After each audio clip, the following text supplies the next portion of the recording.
Are you ready? Can crush us. It don't really get no better than this the podcast that you're looking for if you're really heavy into wrestling. Hosted by the Mark. Energy that's so amazing. Gotta keep it entertaining. Rep the Can Crusher Nation. Yeah, you know what's going down in the ring. Lights out when you hit a ding ding. Knock 'em out like boom bada bing. Hold it down, you can crown me the king. Gotta shout out to the Miz and Duke the Dumpster. We choke slamming everybody, power driving, hit 'em with a face buster.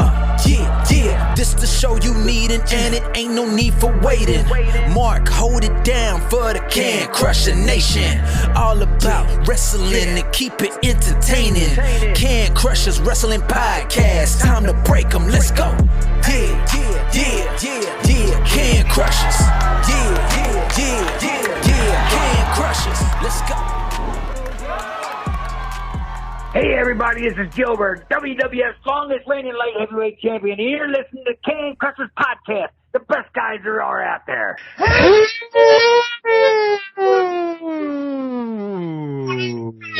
Everyone, welcome Can Crusher Nation. If this is your first time, stick around. If you've been here, welcome back. I am Mark the Mark Martinez. That is Sir Michael Jenks. Jenks, I got a little bit of a smile, a little pep in my step this week. I think you know why, but how the hell are you doing? Oh, I'm doing good. I mean, I don't have the pep in my step this week, but I will say I met my namesake today. You did? Well, not my namesake, but somebody that actually has my name. We both work at the same place. So I was like, you know what? What the hell? Let's set up a meeting and meet. So I did meet this kid. We have an intern starting this week, or this year. Name's Michael Jenks. So I said, you know what? Let's see if this kid can hold a candle. And? He's a pretty cool kid. Very quiet, but, very nice. I've met his mother before. She works at Erie Insurance. There's actually a tie back to the Seawolves a little bit with this. So I don't think I've told you the story yet, but long time ago, her daughter was auditioning. Bailey knows the story. She's heard it 45 times. But clearly, she's been you already. Yeah, her daughter, the woman's daughter, was auditioning for the national anthem at the Seawolves, and it happened to be right after I left as an intern. So she goes up, says what her name is. The crew goes, "Oh my God, do you know him, Michael Jenks?" The little girl at the time says, "Yeah," nervously. And they're like, "Oh, we know Michael. He's great." They start going into a little bit of story, calling me Jenksy Cat, going down roads. And her mother stands up and goes, No, I don't think it's the same one. The one she knows is only 6 years old at the time.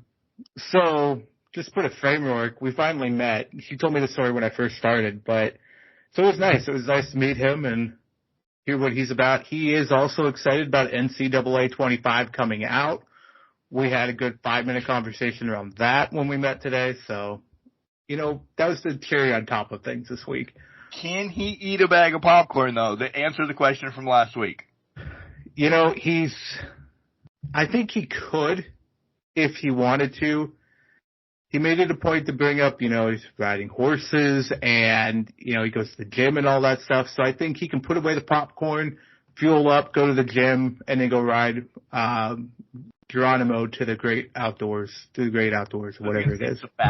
Sebastian a horse? Little Sebastian, yes, Little Sebastian, the pony from Parks and Rec. So you're right, yeah. I got way too excited about that. Nice. How are you this week? How are you doing? How are you this week? I'm living my life.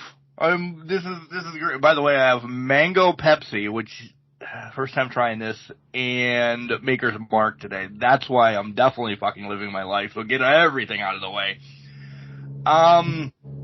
We'll get back to NCAA because some stuff came out that I really want to talk about. Let's ruin it. I am the new fucking six-pack champion, so that's what's got me really jonesing. It was a bitter pill to swallow. I just want to say that. It was. And it was one that we were really, really actually back and forth about. That did it for you. We'll get there. And otherwise, I had to cancel an interview personally for work-related stuff again to move it to later this week.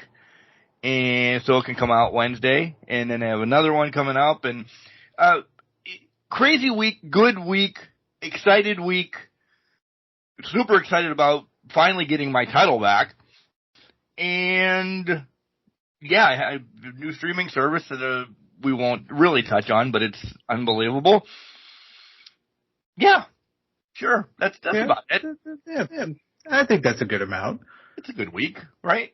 It sounds like it was a very good week for you and all that. You got your Seawolves throwback hat on, so it's going good. People beeping at me outside. You're a popular guy. I mean, I am. I mean, we all love you on here, so that's the only one. The love's being shown. You got to watch out now. These people aren't stalking you and beeping out your house trying to get autographs now. People from Council Bluff are now driving by. Well, they better get back to Council Bluff soon. They got a collision coming. They do. What I saw. So they do. It's a hoot, guys. Get back there. It's 4 hours though, so buckle up. The last hour is a little rough, right? Yeah. The last hour does get. You get to that last hour, it's a little shady. So we'll get to wrestling. You guys know that we have to talk about this. Did you see the TikTok? I was going to send it to you, I thought, probably 20 minutes before we started recording, that Lee Corso voiced over about I don't want to, the words have slipped my head what he actually called it, and it's actually what it's called on NCAA, but where the wear down of the players happens, and it affects, and I know it does this in like Madden and everything, but your arm, your leg, your this, your that, and just so much of the craziness and what the stadiums are going to mean and all of this. Like, if you haven't seen this TikTok, it's, as of listening, it's like 47 days, by the way. I'm ready. I haven't seen that TikTok, so if you can send that to me at some point, because I didn't know Lee Corso did any voiceover for it in that. Yeah, College Game Day has their own TikTok, and I think they're going to release some stuff on there, along with all their other socials, too. I'll send it to you when we're done recording, but yeah, I'm ready. To that point, they're not in it, though. College Game Day is not in the game, from what I've heard. Not Lee Corso. What the hell is the other one? Lee Corso is not. Oh, wait, are you thinking Kirk? Yes. Oh, the one in the game. Okay, yeah, sure. That's fair. Yeah. Yeah. But still, yeah. Yeah. He talks about a lot of stuff. Not Lee. I apologize. I misspoke. That would have been a cool cameo to have Lee start talking to you about random stuff. Yeah. I know. Some say Game Day is in, some say it's not, though. I've heard that, and then I've also heard the one guy, I don't know if you've ever seen him, and I think it's Bordeaux. I think his name on TikTok is, or whatnot. Nope. He was playing the modded version of NCAA 14 for like 5 years, whatever, since TikTok started. And he'd take you through the progression of his player and the stories and how he wanted to transfer. He does a really good job. He got invited to do the game, to actually go down to Orlando, play the game for like a couple hours or whatever it is. And he's like, I didn't see any College Game Day, but he said it's very unique experience from what it is. No high school in Road to Glory though. So you're starting right in college. Ooh. So maybe like walk on or something. Maybe you can walk on or something along that nature. And I think you can that too. Could be a walk on, and I think somebody else said that it's a star thing. So you could be a 5-star recruit all the way down to a walk-on at that nature. So Dynasty mode, 32 teams, 30 years. That's pretty exciting. So we cannot have, I forgot who asked the question 2 months ago, can we get a whole 164 Can Crusher League going? No, we cannot. No. Cannot. Plus, that, as Jenks and I said last week, that league's not going to happen for a year if it does, because we're going to be engulfed in everything. We're going deep. We got to hone our styles for that one. Oh, yeah. At the very least. Yeah. Did you, was it? Oh man, I lost it. For Dynasty mode, you can't export draft classes to Madden. Did you see that? Yeah. Well, because of the deal, because of the legal deals. And it makes sense. Yeah. After we think about it, and there's not a ton of editing players either. So if Bob Jones is supposed to be, and I'm going to use him from last year, Caleb Williams, you really can't change his name. Yeah. Because everybody else's name's in, there's probably going to be, a start-stop on names that you can pick. Yeah, they already said if they're not in the game, you're not going to be able to use their name at all. Which, whatever. You can that makes sense. Yeah.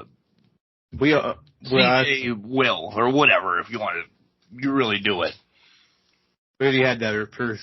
I saw on Instagram one of the first players was complaining about his overall rating. He's a guy on the bench and he's like 55, really? EA, come on now. And he was just going off. But I mean, it's all fun and games and all that at that point. It's more about seeing your name in the lights, I think. But you could put me in as a 30. Yeah. And I would be so thrilled. Never seeing you play. Perfectly fine with that. I saw Twitter that I'm going to utilize when I'm later in my run. So, like, you play a couple dynasties, you get the feel of it. You're like, okay, I want to try something new. It was the old conference lineups from 50 years ago. Yes. And because you can bring back the Pac-12, resurrect it, and all that stuff, that's going to probably be something I'm going to lean on very heavily when the time comes, because I want to play like that, style in that, pit independent, and all of that as well. So I think that'll be a lot of fun, which 50 years ago, reminding me that that's the 70s, is still throwing me off a lot in that regard. You want to talk about time? We'll come back to NCAA. You want to talk about time frame, Jenks? Like, it's 2024, and it's not a dad moment. It's not a this moment. Like, I was watching some comedian stand-up stuff and everything, and they were talking. They must have been old or whatever, but I just kind of dabbled and found them. They were talking COVID era. To me, that feels like last week yet. Yeah. Like, we were just, it's 4 fucking years ago, Jenks, that some stuff just started opening around this time. And I'm like, no, it's not. Yeah. No, it's not 4 years ago. I still can't wrap my head around it. Like, it doesn't, you're right, it doesn't feel like it was 4 years ago, let alone 20, or let alone last week. Time has gone by so freaking fast. Since COVID started, it just feels like a blur. It really does. It really does. I'll throw it out there. I'm still jealous, and I don't mean this mean or snide or anything to anybody. I'm jealous that people got off, and I understand there was hardships and this and that, and that's not what I'm talking about. Yeah. I would still love a month off where I could just drink and watch TikToks and not worry about anything because I'm concealed in my house. I'm jealous of that. I really am. So I get it before anybody comes after me. It was a rough time, yada, yada. I'm not talking financially. I'm just talking about you had fucking nothing to do for however long it really was, because and I'm not patting myself in the back. I went to work. I did this. I did that. I had no time off. So people were like, man, remember that time? Oh, that was so rough. Can I have it once? Can I have it rough once? I'm going to go stay in the woods in my Jeep for about a month and live off of huckleberries and deers. I will die. The man, listen, Bailey's questioning this.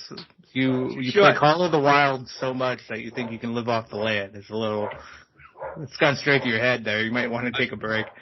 Yeah. Yeah, especially if something runs at me, I'm screaming in my recliner. Ah!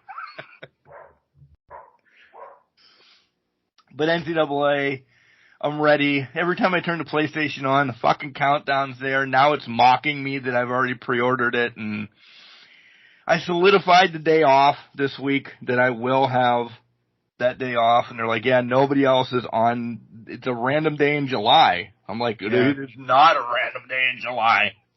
You need to understand this. Right? Waiting 10 years for this.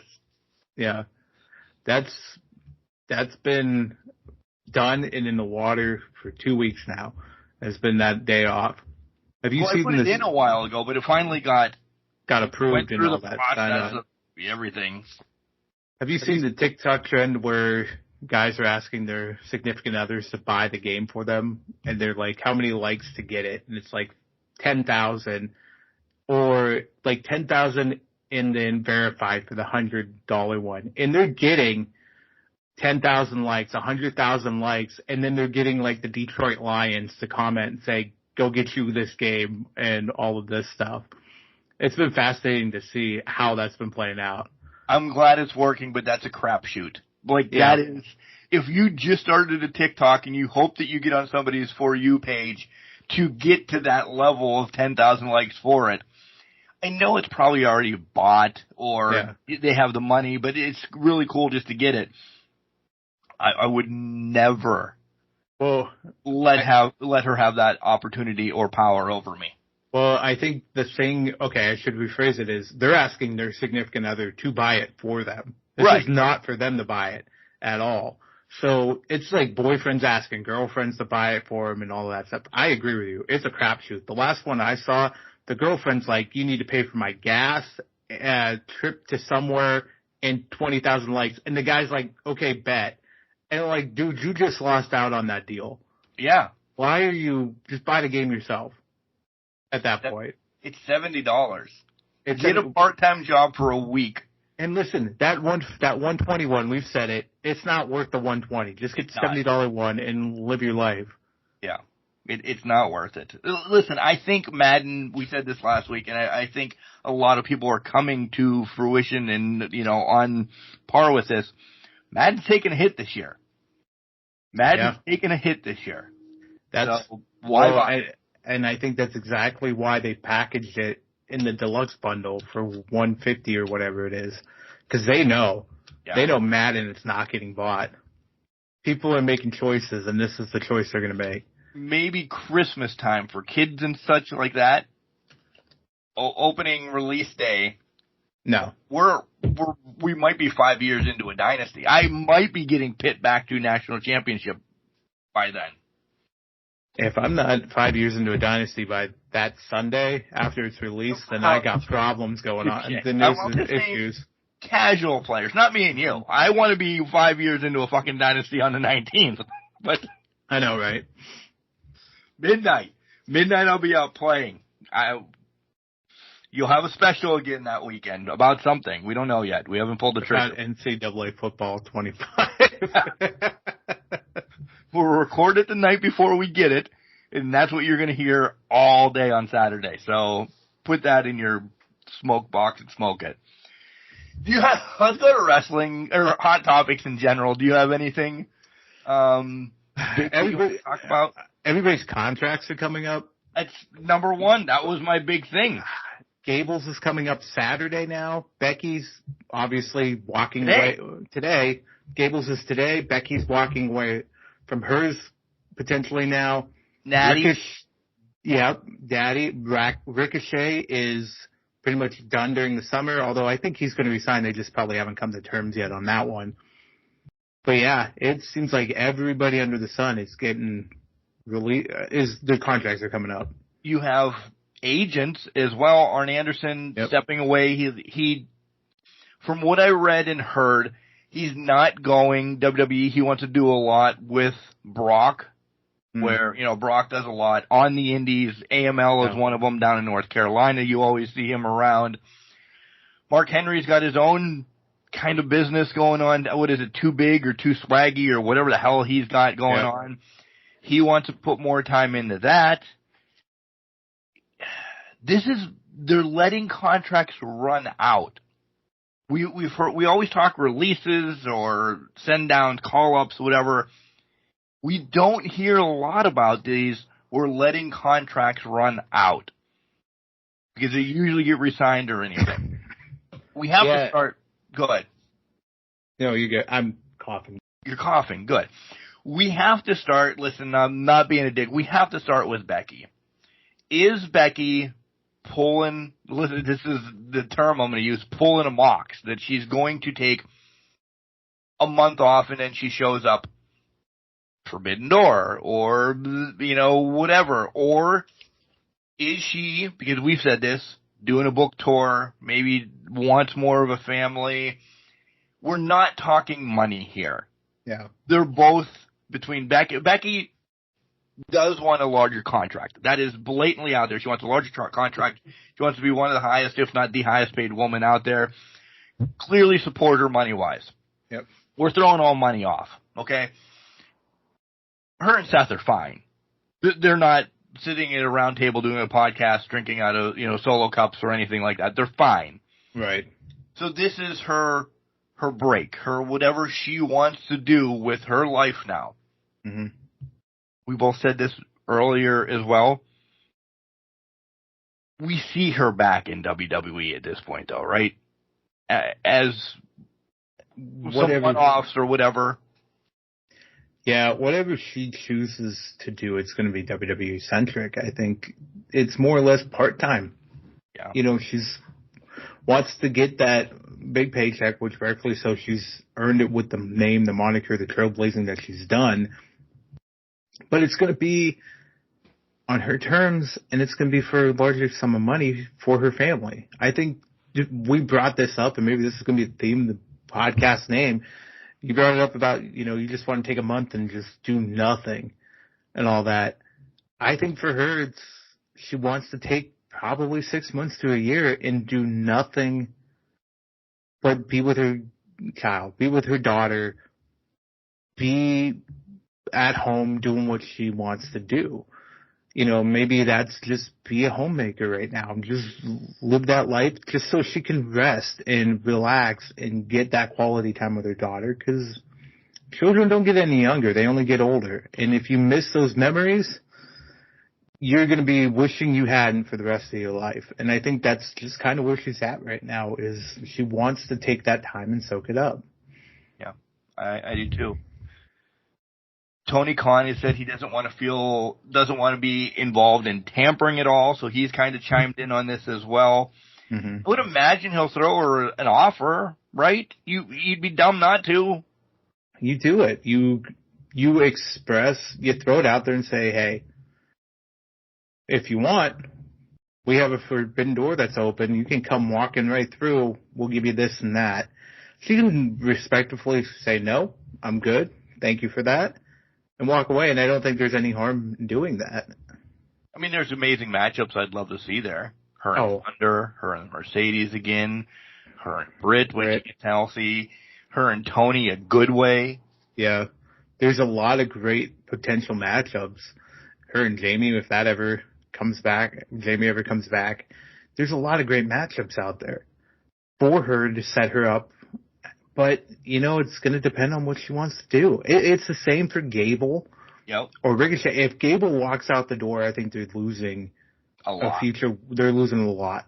A dependable, very good heel right now. He is on Kurt Angle 2000s kick right now, heel status. But if they let him walk away, you're losing that opportunity. And this is Kurt and TNA. You've lost 7, 8, 10 years of good opportunity there. Yep. As much as I shit on Ricochet, him too, the athleticism, and what him and Logan Paul are going to do at SummerSlam, because let's call a spade. That's what we think's going to happen. Yeah. Yada yada yada. The agents too, with Arn leaving, that probably hampers Tony a little bit. Yep. I'm not saying this I don't know what Mark Henry did a lot. I really don't. He did stuff backstage. He did. It's time for a man to fight. And that's basically what he did, and then he did busted open after that. I mean, yeah. Mark Henry was probably just a low-key good agent in the early days, and it probably got less and less as he progressed forward, because there's really not much for a big man to do backstage when you don't book the big man in a good way. I mean, let's be honest. I can't sit here and see a monstrous heel run happening and being influenced by either Paul White or Mark Henry when you don't even let the monstrous heels actually be monstrous heels when you need them to. Yep. Swagger's gone as well. And Dijak, his contract's coming up. Oh, yeah. He's looking to ratio some people to get some more money. He is.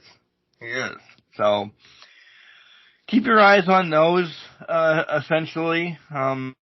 There are some names that I think would make a big impact or blow some shit up at Dynamite, essentially. I really do. The other one I want to talk about, not even involved in wrestling anymore. He was supposed to be the next fucking greatest thing, almost better than Kurt Angle. Yeah. Signs with the Buffalo Bills today. Gable fucking Stevenson. See you later. He's on his, is this his, Brock Lesnar kick? Even though he didn't have a career? I have no clue. Like, I was never really behind him. And it's nothing because I didn't see anything from him when he was on TV the 2 or 3 times. Well, he got drafted. Yeah. We thought he was going to get pushed, yada, yada, yada. He's MIA for years. And then you get into some question. There's some question around his character and all that. And I think that's when they kind of turned it and said, this may not be our guy. He was supposed to be, though. He was supposed to be the next big thing. But sometimes that just doesn't. No.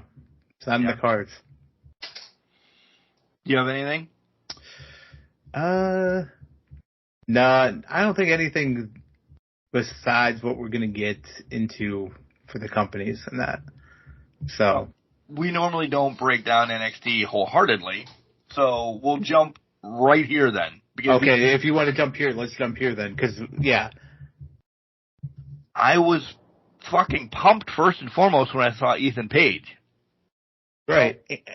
Well, let's comment on that one. Apparently, he's not even signed. No. He's just a free agent coming in, calling a shot at this point on Trick. Which is cool. It's great. Yeah. But the excitement is the big one. Yeah. Yeah. You getting ready to watch that? I think we have to at this point. Are we getting a double champ somewhere? And listen, we'll say your name here in a hot second. Do you think we're going to get a double champ? This is a 50-50 split? Well, I'm just saying, against all odds, I think is the 14th, that following Friday. So I think the opportunity is there to have her take the title, walk it to TNA, and then have Roxanne walk right back in. We're talking Jordan Grace. Right. This is just... That was the pop of the week. Oh, 100%.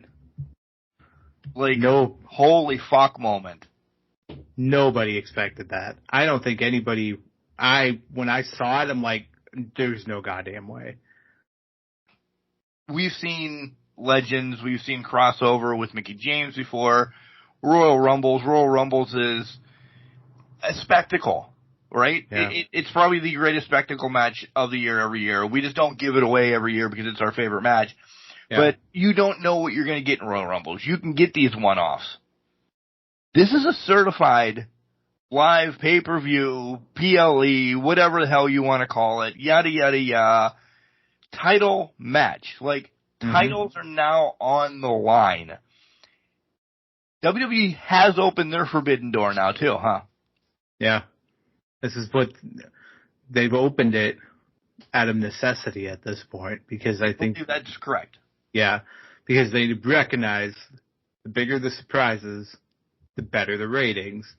And so now June is typically the month where AEW brings in all these guys from New Japan and anywhere else that they can. They recognize that we got to do the opportunity somehow, some way. And let's be honest, the TNA wrestlers are probably more well known to the WWE at this point, because it's an American-based brand. There's more marketing around it. Everybody follows at least some sort of faction within the United States. You're going to follow it to some extent. Social media or something, yeah. With Dolph, Nick, whatever you want to call him, going there. Cardona occasionally showing up. People follow that. So they understand the namesakes that are there. And with this cross-promotion that's happened in the Rumbles, it's just too easy to not open that forbidden door for them. I'm going to be super excited when Grace does take the title and does this. I'm really bummed though it's against my girl. I love Roxy. Yeah. I loved Roxy when she was new and won it quickly, but I love this new character of Roxy that she's doing, and I'm like, oh man, not against Roxy. I don't think it hurts her, but it's just in my fandom stepping in saying, man, I wish it was Bridget Jones or whoever. Yeah. It's one of those things where you're like, you love it, but you hate it at the same time. And you know Roxy can rebound from it. Oh, you know that 100%. But to that point, with Jordynne Grace, I mean, even if she's the one that loses at Battleground and gets that win over somebody at NXT, at TNA against all odds, she's not losing anything either. No. This is not there's no way Jordynne can lose in this whole perspective. God, no. She's getting the exposure on a bigger brand. She knows what she has here. She knows what she's doing, and there's going to be a lot more of this coming in the next months over and over again because there's too many possibilities. Yeah. She may be locked up with her husband in that in TNA, but there's so much possibility in WWE with the door open. I don't think it's just going to be open for 1 month at a time. I don't think so either.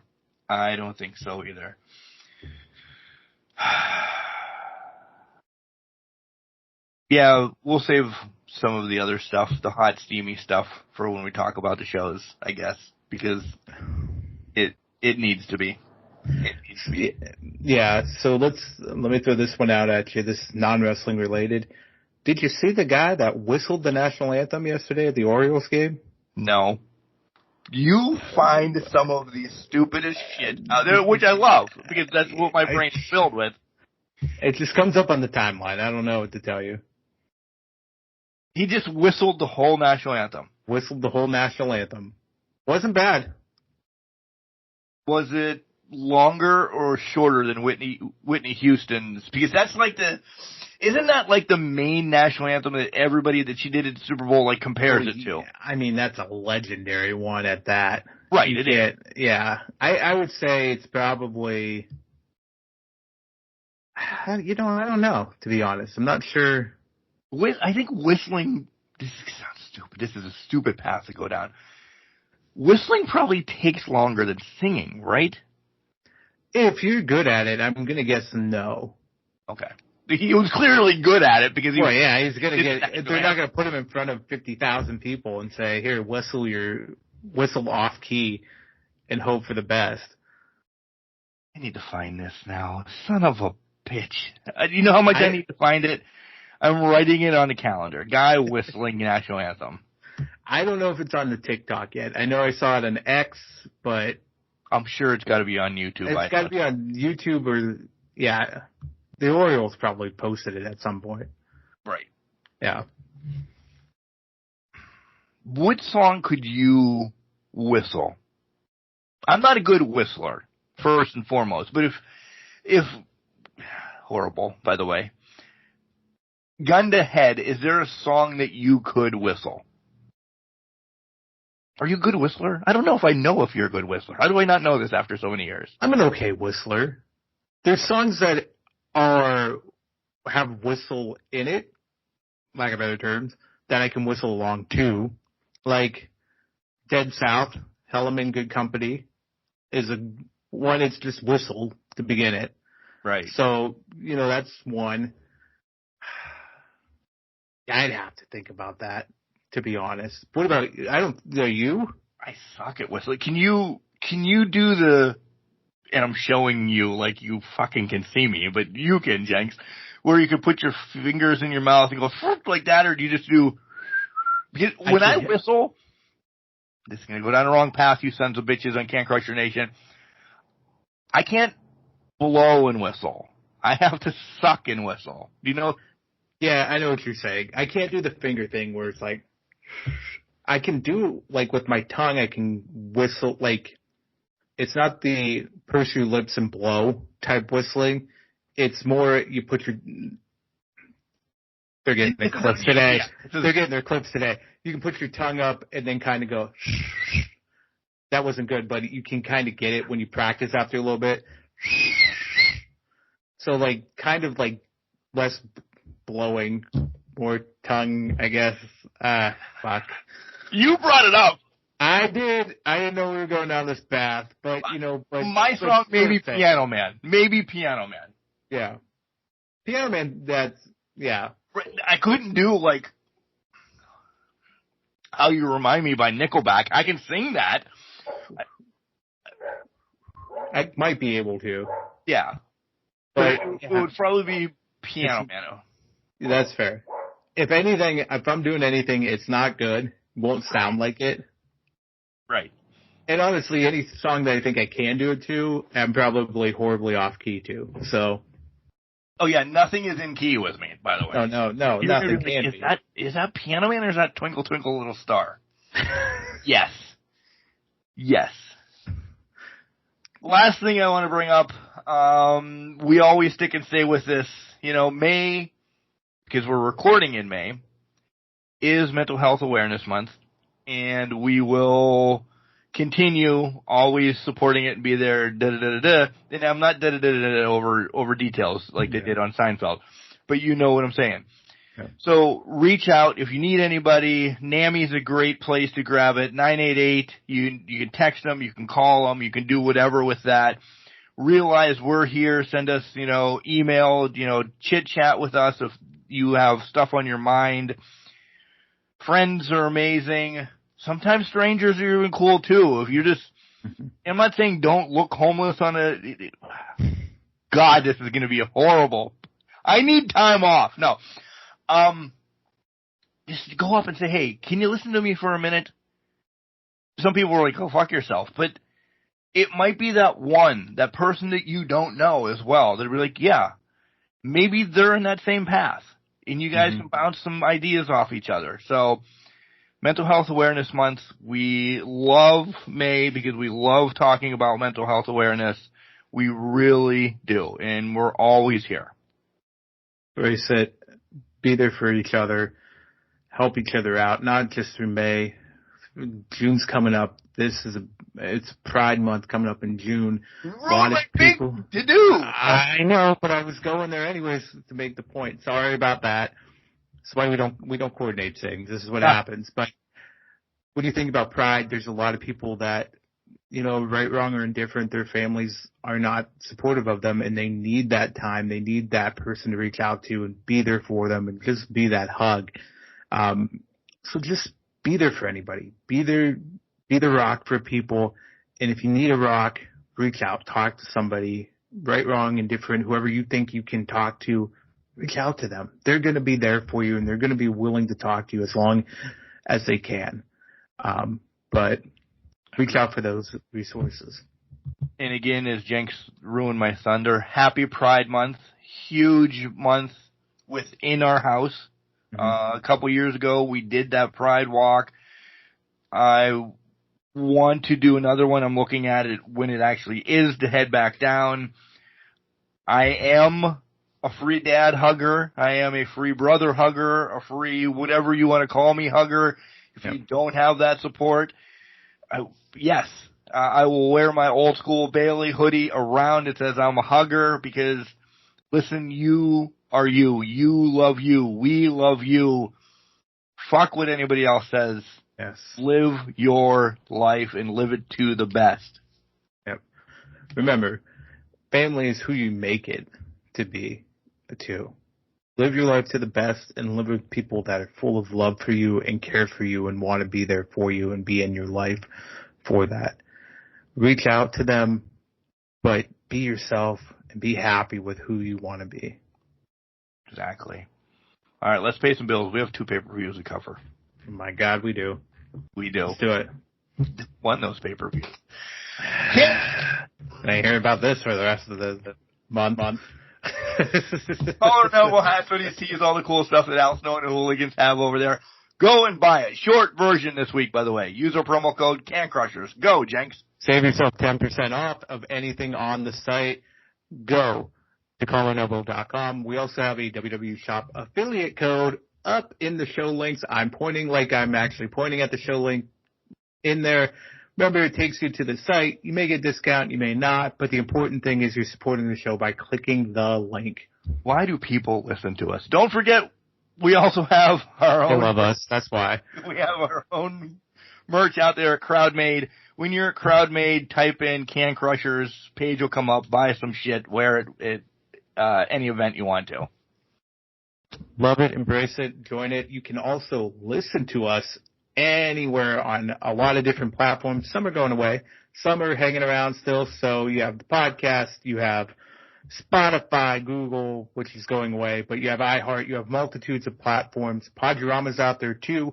Remember, they have a lot of deals and discounts on their website. It's a site, pick it up, seamlessly transition from device to device, listening to whatever you want. Switching over to this new streaming site that we're using, everything I said over the last month about YouTube, no, it gets up there instantly now. So if you listen to us on YouTube, we're there when we release. Make sure you like, subscribe, share, do all that cool stuff on YouTube. Again, it is just audio on YouTube. You do not want to see the shenanigans that we are doing here. And I don't want to edit it. Let's just call a fucking spade a spade. That's too many things to edit. Guys, don't forget that Dubby is out there too, the way that I live my life with the energy drink. No calories, no carbonation, no crash, a ton of different flavors. My Callow Cream came yesterday. Nice. I'm about 5 scoops away from switching back over to that for the next month. Guys, it does everything for you. It's amazing. It's from 4 o'clock in the morning till about 10 o'clock at night. Keeps me running and going, so use Can Crushers to save yourself 10% there as well. Excellent. You know you can contact us, right? And No. Can Crushers, Ask Can Crushers is right around the corner. I think we said June 22nd without a calendar in front of me. 3 weeks away. 3 weeks away. Get your questions, your comments, your concerns if you have them, I guess. Or just air your grievances like it's Festivus with us. Contact us. You can contact us at cancrusher69@gmail.com, or you can call us at 814-299-6687. 3 minutes in length. Don't get crazy and call us 95 times like a stalker, Dan Mucci would, but just be there for us. All right. WWE first, since their premium live event was first. That's the only reason we're going to go WWE first this week, probably. Probably. This is Julia Lynn, a.k.a. The Dime Piece, and you are listening to the best podcast ever, the Can Crushers Podcast. Welcome back, ladies and gentlemen. It's Mark. It's Mike. He tried to open a beer. Well, I did it with my sunglasses. That was the whole key of that. There's bottle openers on these sunglasses. Oh, there are. That's fucking cool. If I could wear those, I would wear those. I got those from my dad before he passed. He's like, these are pretty cool. Here you go. And I'm like, yes. I always remember they're in the drawer. Is that plastic, though? No, it's metal embedded in the plastic frame. So these are metal edges to kind of get the beer. It's metal in the, okay. Metal in it, yeah. Listen, we're not talking SmackDown. We're fancy. We're fancy like that. Is that even a song anymore? It's a song, I understand that, but does anybody care about being fancy? No, God, no. They don't even care about her anymore. About who? The singer.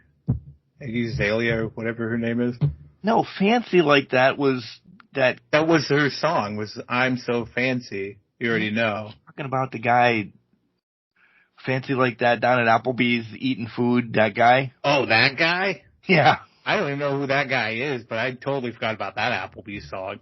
Okay. Okay, now that we're on the same page, that's not a thing either. Neither one, then, clearly. Neither one. Again, SmackDown was just filler to get to Saudi early, and then, we also gave you spoilers last week. So did you watch the kickoff? I watched the kickoff match, yeah. Yeah, between Candice and Indy and Bianca and Jade. Yeah. Man, it was. It was. The one note I really just took on that was, man, Candice and that moonsault where she didn't get the full rotation, that could have been really bad if it wasn't just a person's body that she was kind of colliding into and gave, you know. But I didn't expect them to win. I know. I don't even know, like, again, this goes back to who are they going to build up enough in the tag team division, because they can barely build up their tag team division as it is. They have to build somebody up that's still an underdog to them. I mean, I still think, like you said, maybe it's the unholy union. Yeah. They have to build up somebody that's still an underdog to them, but that has to be the break for them to get to SummerSlam. So they have their blow-off match. So it's got to start happening. Oh, you know, and this is going to sound horrible. When you say men are having a pissing match, you're like, yeah, men are having a pissing match. Bianca and Jade have to have their pissing match, too. I think that needs to start, though. Because I would agree. It can't be just a month long. No, it has to be a slow burn. Yeah. To get where they need to go. But it needs to start, or it's not going to happen at SummerSlam. Yep. Well, I think we're seeing that now with Bianca getting her knee injured constantly now.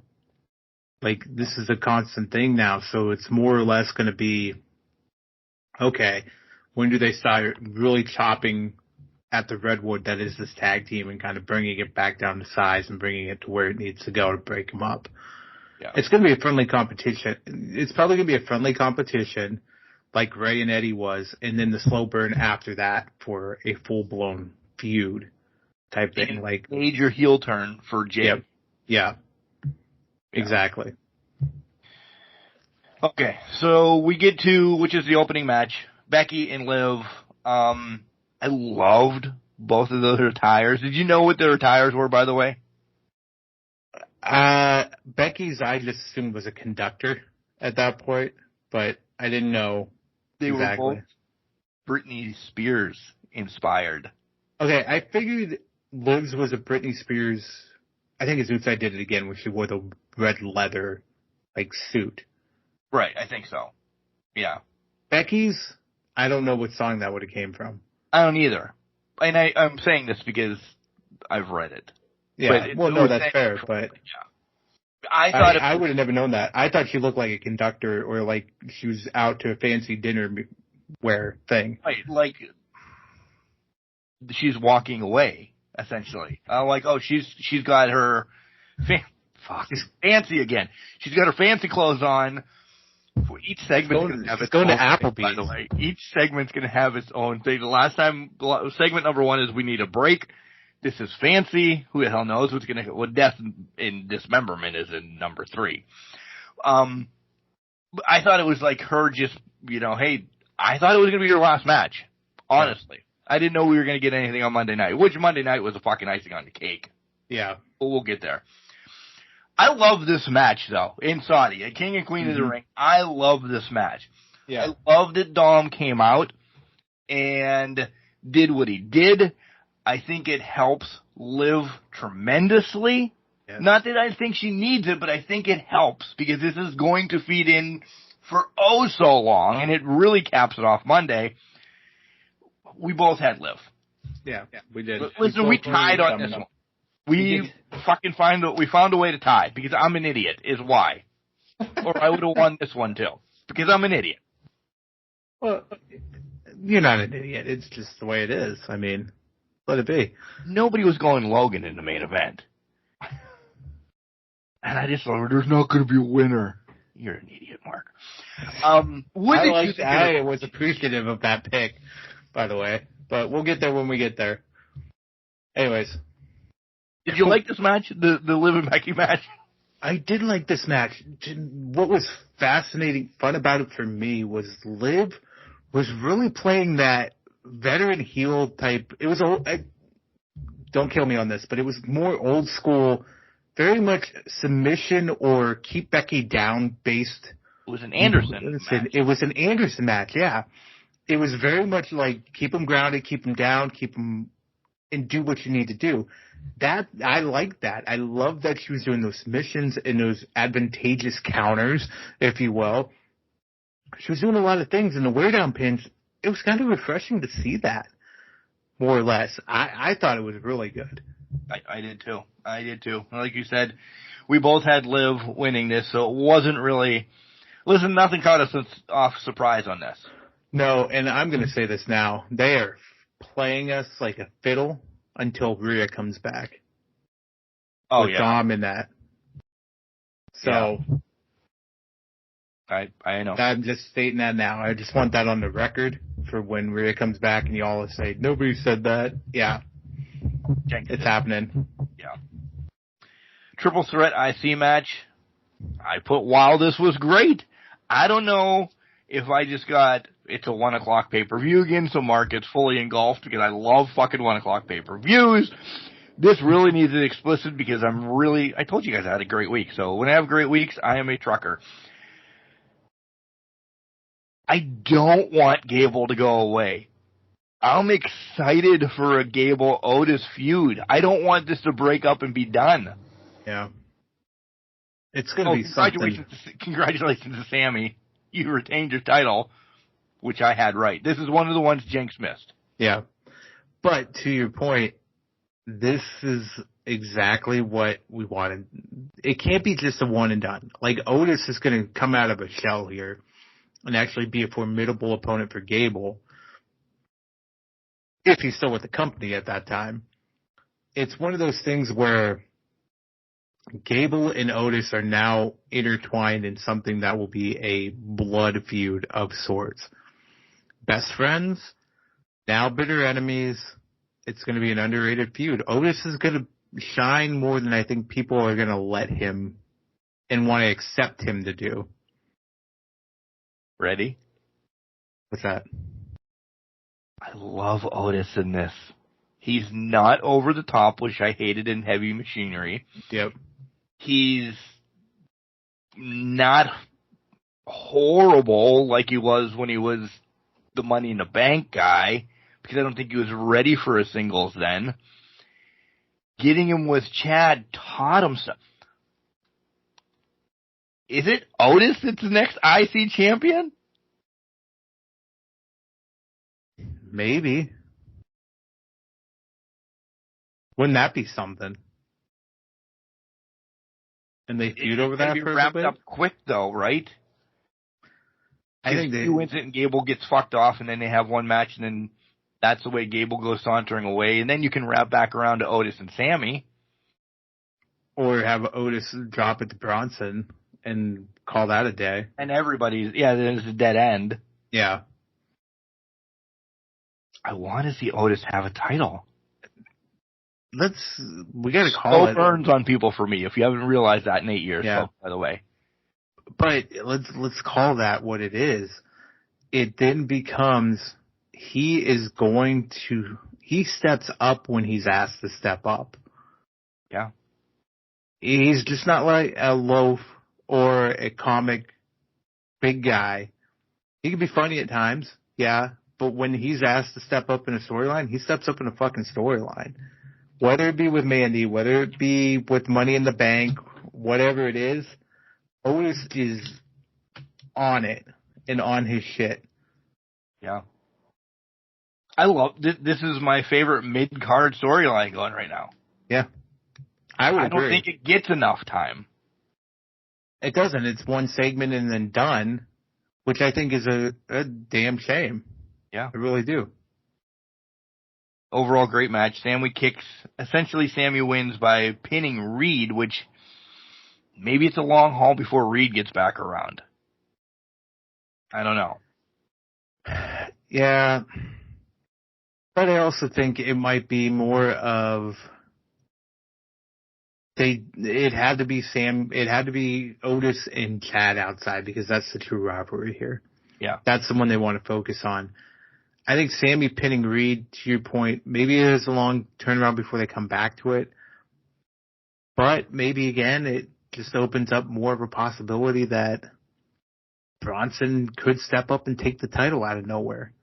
Because it's still the point. I think it's still a point. He is not. Sammy hasn't beat him one-on-one. Right. If I'm correct. So he can still make that argument. And he can still be in the hunt for the title at that point. But the key thing here is the general managers are making it very well known. You don't win the title, you go to the back of the line. And I love that. I do too. Let's get back to it. Next match is the Queen of the Ring. We both got this wrong. I will still say I think the WWE got this wrong. I don't know where they're going with this. I'm not excited to see Nia and whomever has this title. And it is. They cannot. We were wondering if they could call out who they wanted to face. It's their brand-specific champion. It is brand-specific. So it's on par to be Bayley right now. Yeah. Yippee. Bayley wants no part of her. No. Yippee? This was rough. Yeah. But what was even rougher, and we've said this time and time again, you must protect your opponent in the ring. That Annihilator looked bad. Yoko on the jobber that made fun of Fuji bad. Yeah. Like, I get the spot they were trying to do there, but as the person falling, you have to catch yourself. And she did not do that. No. Lyra took all of that. I'm shocked Lyra got up as fast as she did. I am too. But that might speak to her being, I don't know how old she is, 20-something. If that was one of us, we'd be in Saudi right now. We'd be in Saudi in an ICU somewhere. Or morgue, one of the two. There's a great match of the night, and then there's an okay match. There has to be an okay match. Yeah. This one didn't. It was David versus Goliath. We've seen it a million times. Goliath won. It was a Goliath win. To your point, yeah, Goliath won. And the Goliath matches are not pretty because they don't go well for David's at all. Yeah. It's just the way it is. So she gets the title shot. We're going to stick and stay here for another minute. Nia gets a title shot at SummerSlam against whomever. Let's just say it's Bayley now. I don't see her winning it. What does she now do with this crown? That's not a prediction yet for fucking SummerSlam, people, but I hate to say it. I see her winning it. I could see them putting the title on her. For a month? Month or two, she gives it back to Charlotte. Because I just see them. That makes perfect sense, and thank you. They're on their high horse for Nia. And they need to get the title back to Charlotte when Charlotte gets back. That's their best friends. They're going to do it. Yeah, if she beats Bayley, when she beats Bayley, Charlotte comes out, cool. You are not the real queen. I'm the real queen. Next month, whatever, I get my title shot. And they'll do a spot where she powerbombs Nia so she looks strong, the knee looks good. And then we get to the figure four and it's all done. Figure eight. Yeah. Well, shit. Lots of controversy around this next one. And before everybody knows Gunther won, we both had that. We'll talk about it. But was that built in? Or are they scrambling to cover up Randy's shoulder that could have had an 18-wheeler underneath it? And I didn't care. I could give two shits. Well, let's be honest. They're both going to have this respective SummerSlam matches. Right. It's going to be Cody, Randy, and it's going to be Gunther and Damian, Drew, pick your poison at that point. Punk, whatever it is. I think it's 100%. I think it was a scramble, but at the same time, it was like, this is a happy accident. This is where we need to go anyways, type thing. It didn't bother me. Triple H said in press conference or whatever, I didn't watch any press conferences or media scrums or anything this week. Yeah. It was just too much. It was just way too much. It was a lot. It was a lot this week for that. I didn't watch anything, but I think at the same token, it's like, what are you going to do? Complain? Yeah. Trips is like, hey, yeah, whatever happened, but it's a ref's decision, and the decision is final. Yep. That's old Jack Tunney shit, and that's what I love. There's no challenging. There's no challenging in wrestling. Just be done with it. Yeah. They're building for WrestleMania, though, with Gunther already. You know this, right? I feel like it, yeah. Do you have a path for WrestleMania? Because I don't have it quite yet. I don't have a path, but I have his opponent. What do you got? Brock Lesnar. They mentioned him. This is the first time they've mentioned him since Scandals. Yeah. And it was supposed to be this year. Right. Yeah. They compared him to him, yada, yada, yada. There's your feed for WrestleMania. Brock's not winning the Rumble, right? Because I think Gunther's the champion by Rumble. Or by Mania. Maybe Brock wins Elimination Chamber then. Maybe. I don't think Brock's winning the Rumble. I hope not. I don't care. I mean, not that I don't care about Elimination Chamber, but... Well, let's be honest here. It's either Brock or Roman or Rock is winning the Rumble. Right. Because all intents and purposes, they're building up for one of them to have a title shot. Right. And more than likely, reports are Rock's getting the title shot against Cody, and to your logic here, Brock is getting the title shot against Gunther. So, sorry guys, no new bloods winning this thing. No, not. And you guys will be pissed come January, February. But if it's done right, you'll eat it up. Oh, well, you'll eat it up. Do you like that Randy was pseudo injured? That's why Gunther got the win too. They are going to the back a lot.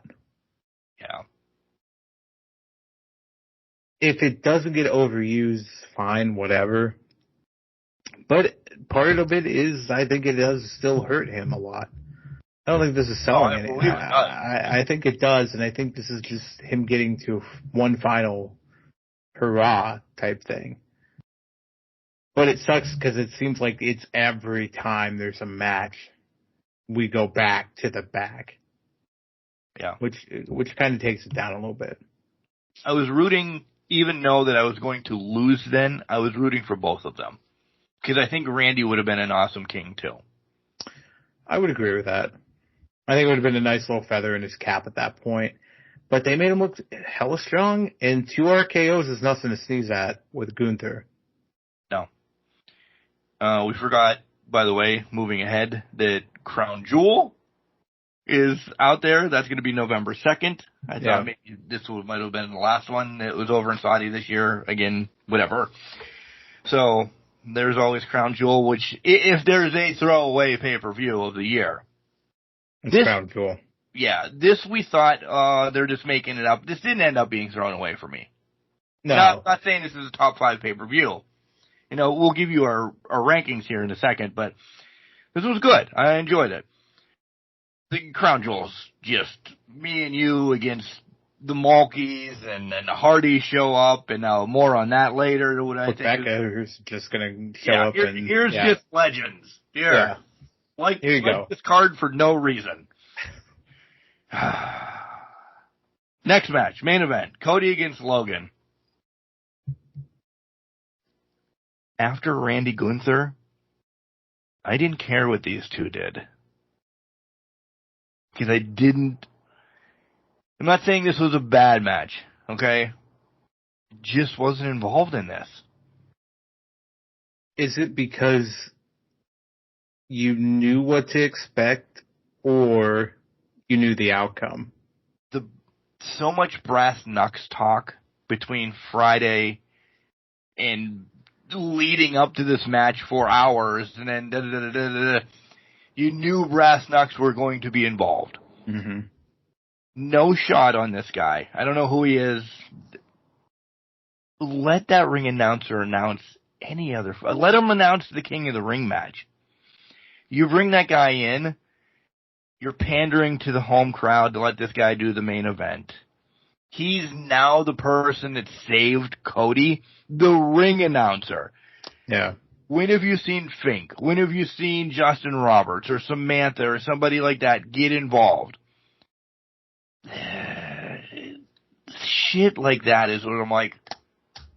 And I'm glad Cody won. I am. I'm glad I tied with you because of that.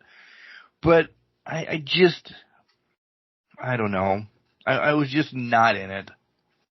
It was hokey to say. It got hokey at the end. Like, there's too much going on. It was good. I like that I like Logan talking back to Cole, kind of getting in his face a little bit. To the people that went off the deep end and said, Corey Graves is back in the WWE and going to be wrestling here. You guys got to calm the fuck down. I mean, there was so much talk on that just because he put himself between Logan and Cole. It was literally just, I got to stop you from what you're doing. You don't need to go down this road. Let it go. Right. But Graves has been cleared, though, for years now. He has been cleared, but I think it's a nugget, and people are going to eat nuggets and run with it. Just like Rumble time comes around, it's a nugget in its own right because it's Rumble. Yeah. And things happen for Rumble. But, you know, I agree. I don't think the guy needed to be in it at the end. I think if they would have built off the vertebraker that they actually hit during it,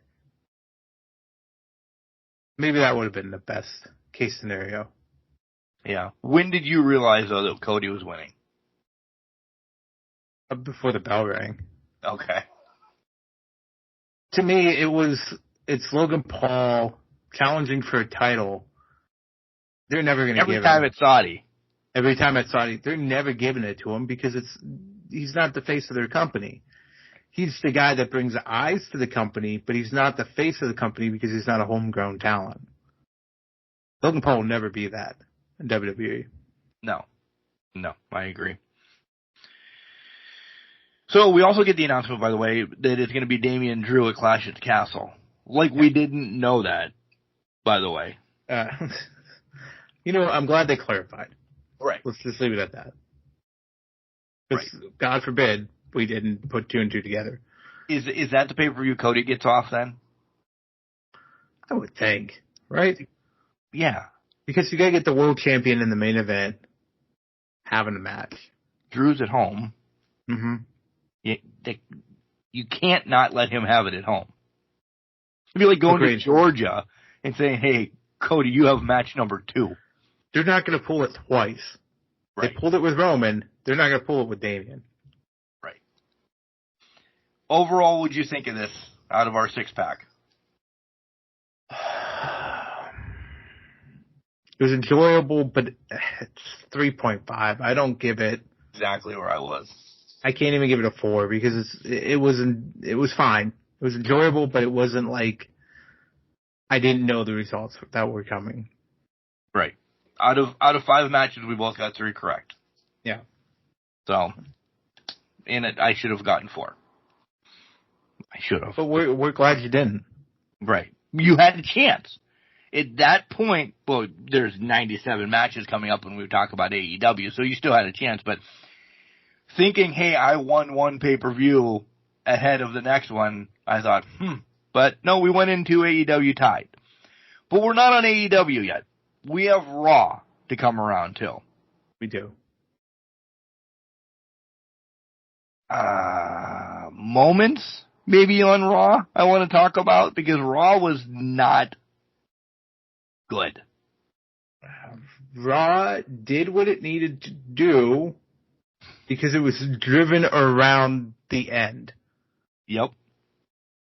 And trying to get Miz canceled. Yeah. Yeah. The opening segment of Gunther talking about Randy's thing. Cool. Then Priest comes out. Then this guy comes out. But Drew then talks about CM Punk first with both of them in the ring. And I understand. We understand that at some point we're getting that big match that you guys keep teasing us. We know. Mm-hmm. There's 2 other big fucking guys in the ring. Yeah. Punk's nowhere to be found. Why wouldn't he address them first? I think they're just playing the angle. He's so distracted with Punk, he's got nobody else in his peer review. And maybe that's why Damian takes it to see Gunther at SummerSlam. Oh, yeah. At this point, yes. He's just so distracted and obsessed with Punk that he's not even thinking straight. No. He gets screwed over, yeah. Yep. Strowman comes out, and JD comes out, and then da-da-da-da-da, which leads to what we're going to talk about in the main event, but we just get Strowman and JD all night then. Yeah. Well, they're chasing each other through catering, up the ass, around the corner. It's Keystone Cops. It really is. It was R-Truth and Carmelo running with the 24/7 title. Yeah. That was just give JD the 24/7 title, and that's what he was doing away from Strowman. But is it weird that without the context of the 24/7 title, it actually worked? It did. You know what I mean? Like it did great. It did good. It set up, it was something, I think it was because it carried through the whole night and it had an actual impact on something major that was happening because there was a tie-in. There was a tie-in. We can go to it. This whole, well, let's go into it. Main event, you guys have probably seen it. Strowman's running choo-choo train around the ring, trying to catch JD, runs into Dom, who then slams the door into Becky's head, costing Becky. Trying to help Becky. He was trying to help Becky, didn't work, cost Becky the match. Game, set, and match.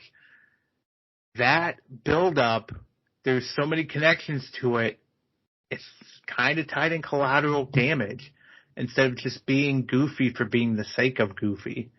Yeah. Liv crawls out right after the cage slams, doesn't know really what the hell went on, looks up, replay is playing, and then she just makes out with Dom. And some of you saw it, some of you didn't, but she made out with Dom. Yeah, why is that, by the way?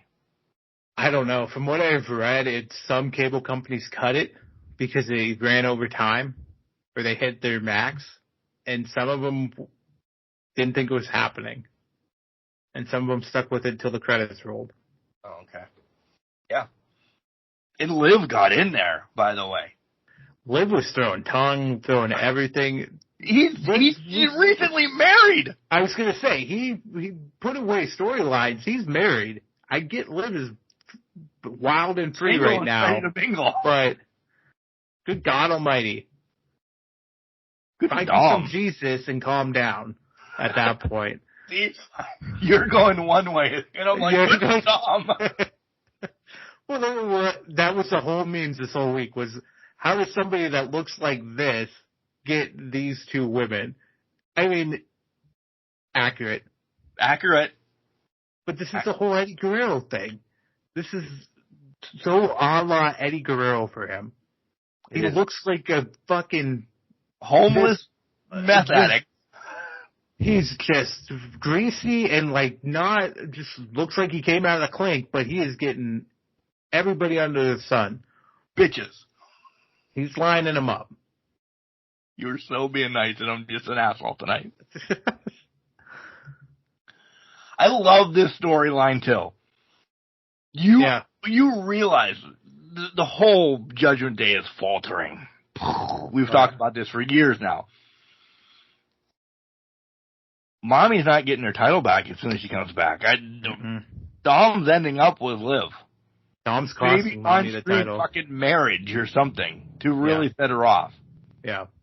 Agreed. Dom is latching himself to whoever's around. Yeah. I'm for it. I am for it. We talked about Gable and Otis and Tozawa and Max. This segment did go a little long before we got into the Otis and Reed match, essentially. Are we going to get... Is WWE going to do a strap match or a belt match or something? It kind of looks like that, doesn't it? That's going to be the blow-off, essentially. Do they have time for that? Is it at Clash of the Castle where they just do a big old whipping boy match? I mean, is Gable this weekend or is it mid-June?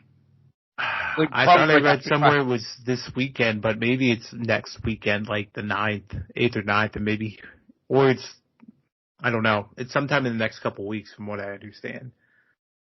He could be on a handshake deal to get to Clash and be at Clash just to end it, be done. An injury's got to end, and I don't mean this mean, but an injury's got to get Gable off TV, and then if he doesn't resign. Otherwise, if he beats Otis, he's resigned. Yeah. Oh, 100%. And they put him with the Creed brothers the next night on Raw. Oh, yes. But Tozawa and Otis beat the Creeds. Well, the way they're booking the Creeds right now, yeah, that 100%. Is Ivy left the Creeds, by the way? I guess. I mean, she's not really around them anymore, so I don't know. She's in, which her made sense with the Creeds. Like, now she's just engulfed with Max, which I think would be good. Right.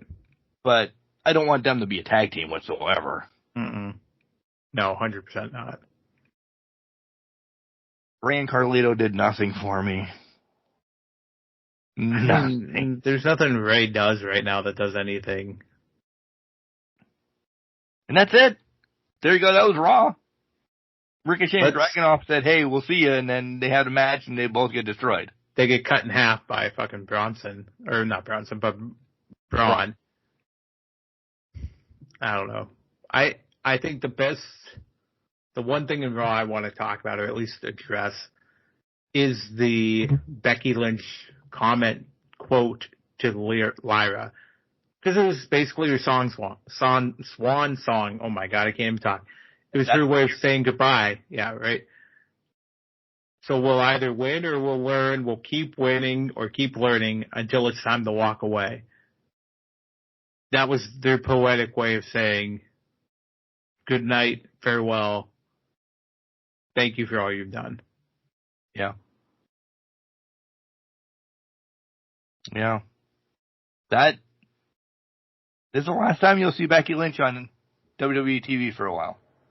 If she shows up, see her at the Rumble for a hot second in the Rumble match. Maybe. I don't even think it's then. It was a long shot too. I don't know. I think it's full year, if anything. Maybe year plus, like next SummerSlam. Right. Maybe. I don't know.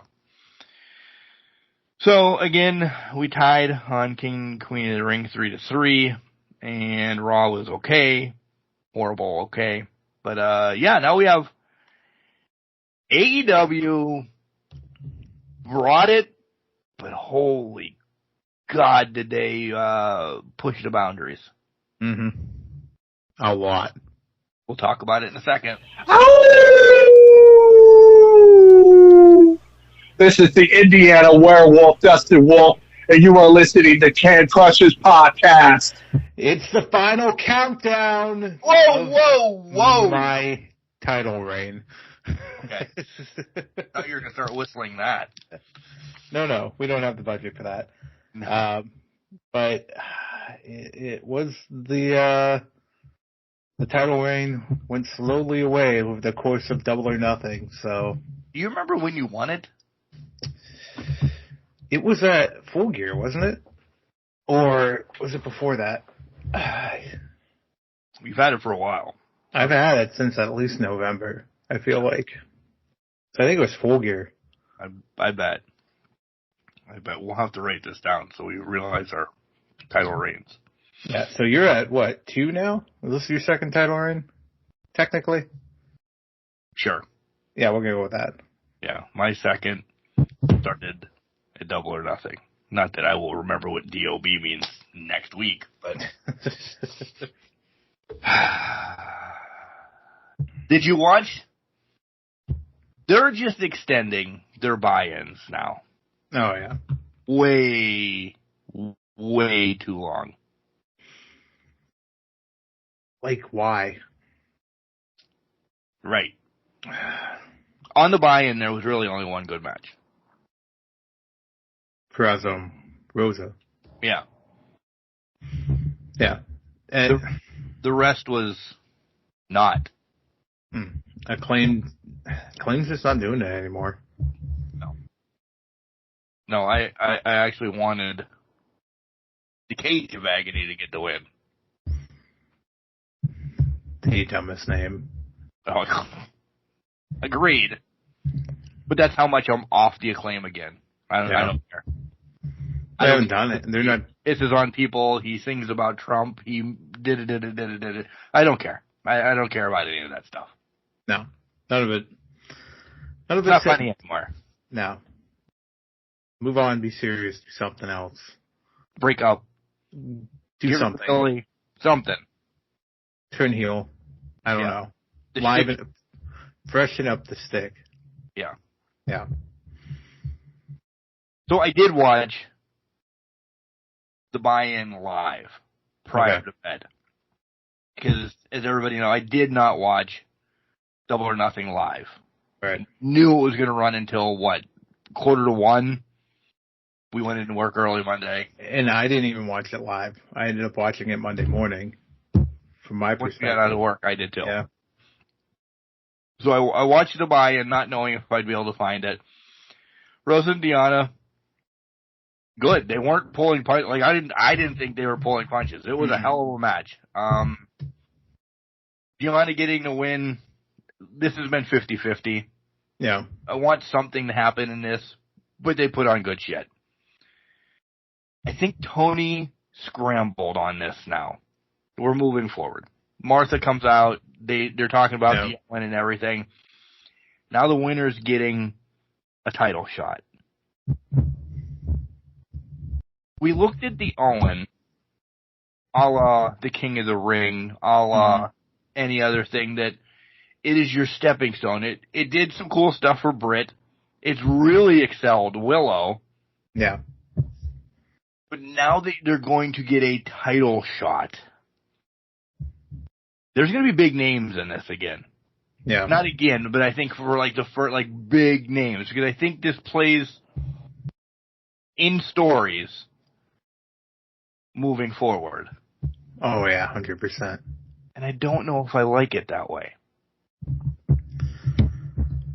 Yeah, because it feels like more of they made it almost a rip-off of the King of the Ring, Queen of the Ring. It was a response move in that regard.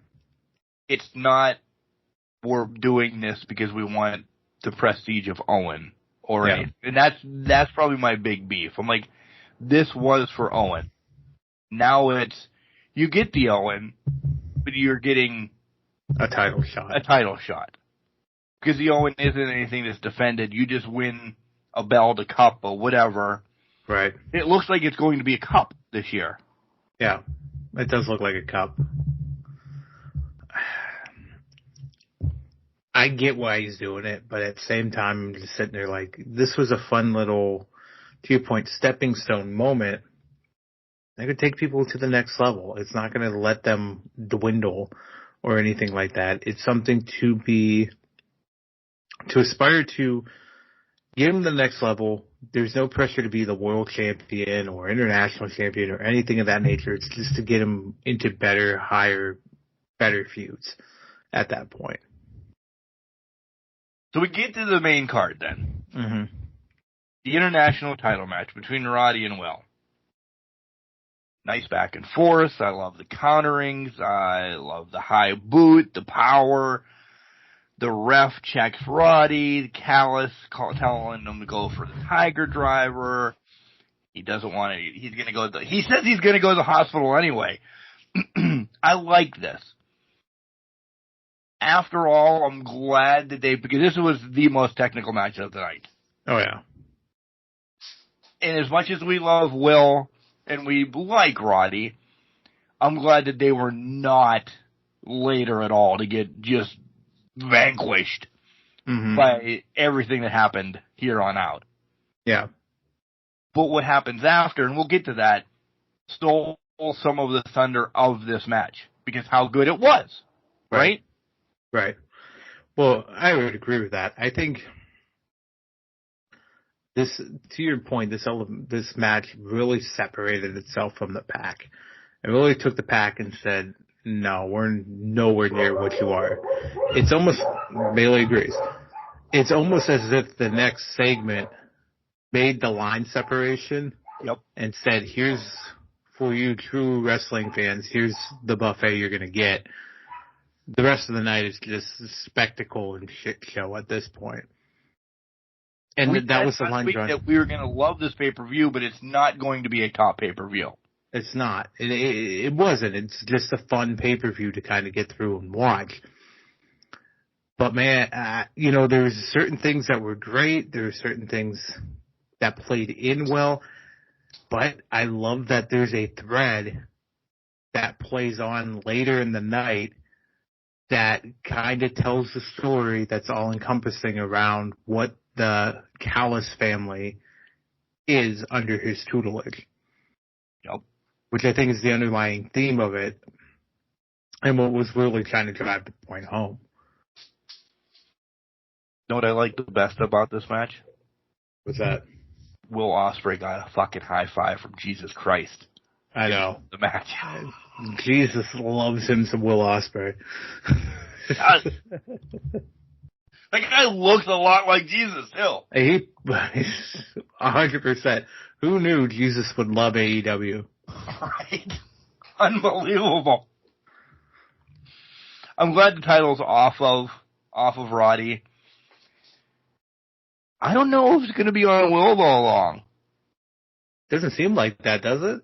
No. Stuff rolling around in my head, I'm like, fast track instantly. Yeah. Well, what happened 3 days later is a key indication of that. Yeah. So we're talking about Adam Cole walks out. Will is barely off the ramp. Adam Cole comes out, story time, yada, yada, yada. You guys have heard the promo. Devil mask, drops it without saying anything really relevant about the devil.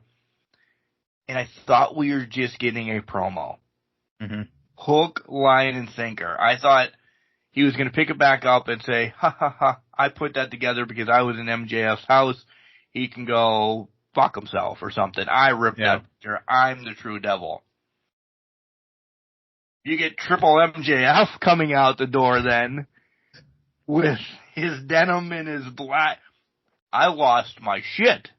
Oh, when he walked out? Oh, yeah, me too. I lost my shit at, what was it, probably 10:30 Memorial Day. Going nuts in this house. Unbelievable. I didn't expect them. No. They got me.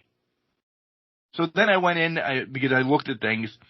He was dropped off at a different city and Ubered. Yeah. Like, they didn't bring him to Vegas. They, took him to Guam and he had to paddle up or whatever.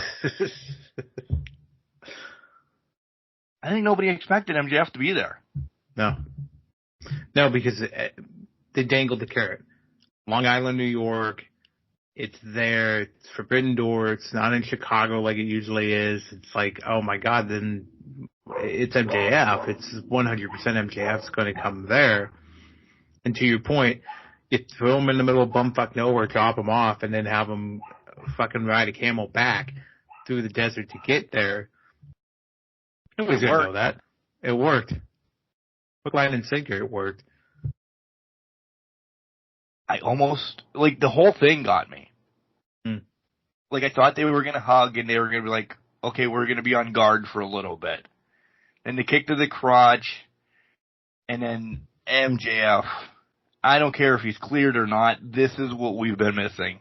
He's cleared. It's now noted that he's been cleared.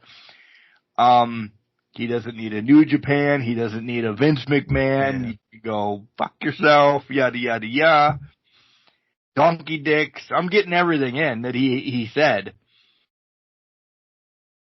It looks like he's had that tattoo, though, for as a tattoo guy myself. That wasn't fresh. No. That was... at least 6-7 months not knowing. That might have been the first thing he did once he left. To take his sabbatical. So that was cementing that he had already signed a contract. Mm-hmm. The bidding war of 2024 ended in 2023. Right. And it was over and done with. He was just waiting until he was off TV to build that storyline. Yeah. I loved everything about it. I loved everything about it, too. I'm fucking leaving. I love that. I want to come back. Well, first he's the Wolf of Pro Wrestling now, so now we got a Wolf of Wall Street. Let's bring this back, though, to the Adam Cole segment.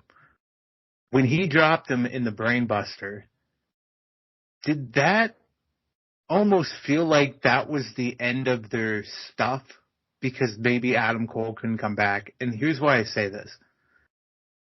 He struggled, dropped him on the back of his head with a Brainbuster, which is a move we've seen in matches time and time again. All of a sudden, Adam Cole needs help to the back. He's suffering from neck injuries. He's got the greatest insurance claim on God's green earth going on right there. To me, Adam Cole made no indication that he was coming back, made no indication that he was with the Undisputed Kingdom, did none of that. To me, it seems like some things are just way worse and he can't bounce back from. So we have to forget about him.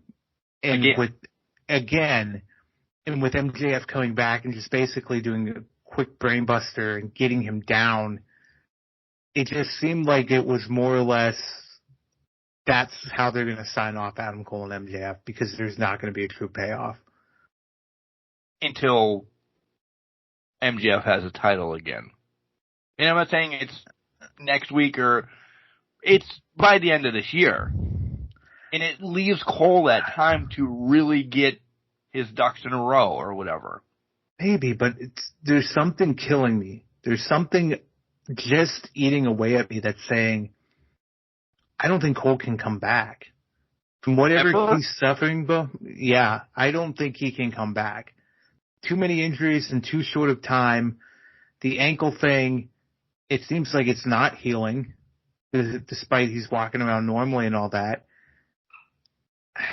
Maybe I'm buying into this hook, line, and sinker because how could he take a brain buster, right? He has to be somewhat clear to take a brain buster, I would assume.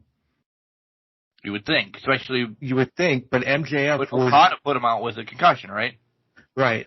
And MJF was doing the heavy lifting within that brain buster, picking him up by himself, straight dropping him down, basically gently bringing him down. It just made me think that there's something else happening with this, and it's a final send-off for him right now. Man, that would suck. Because that's the match for a while we've been waiting for. Mm-hmm. A long while. The blow-off is not going to happen. It's a bummer. I can see it, though. I'm just not paying for it yet. I think it comes back around.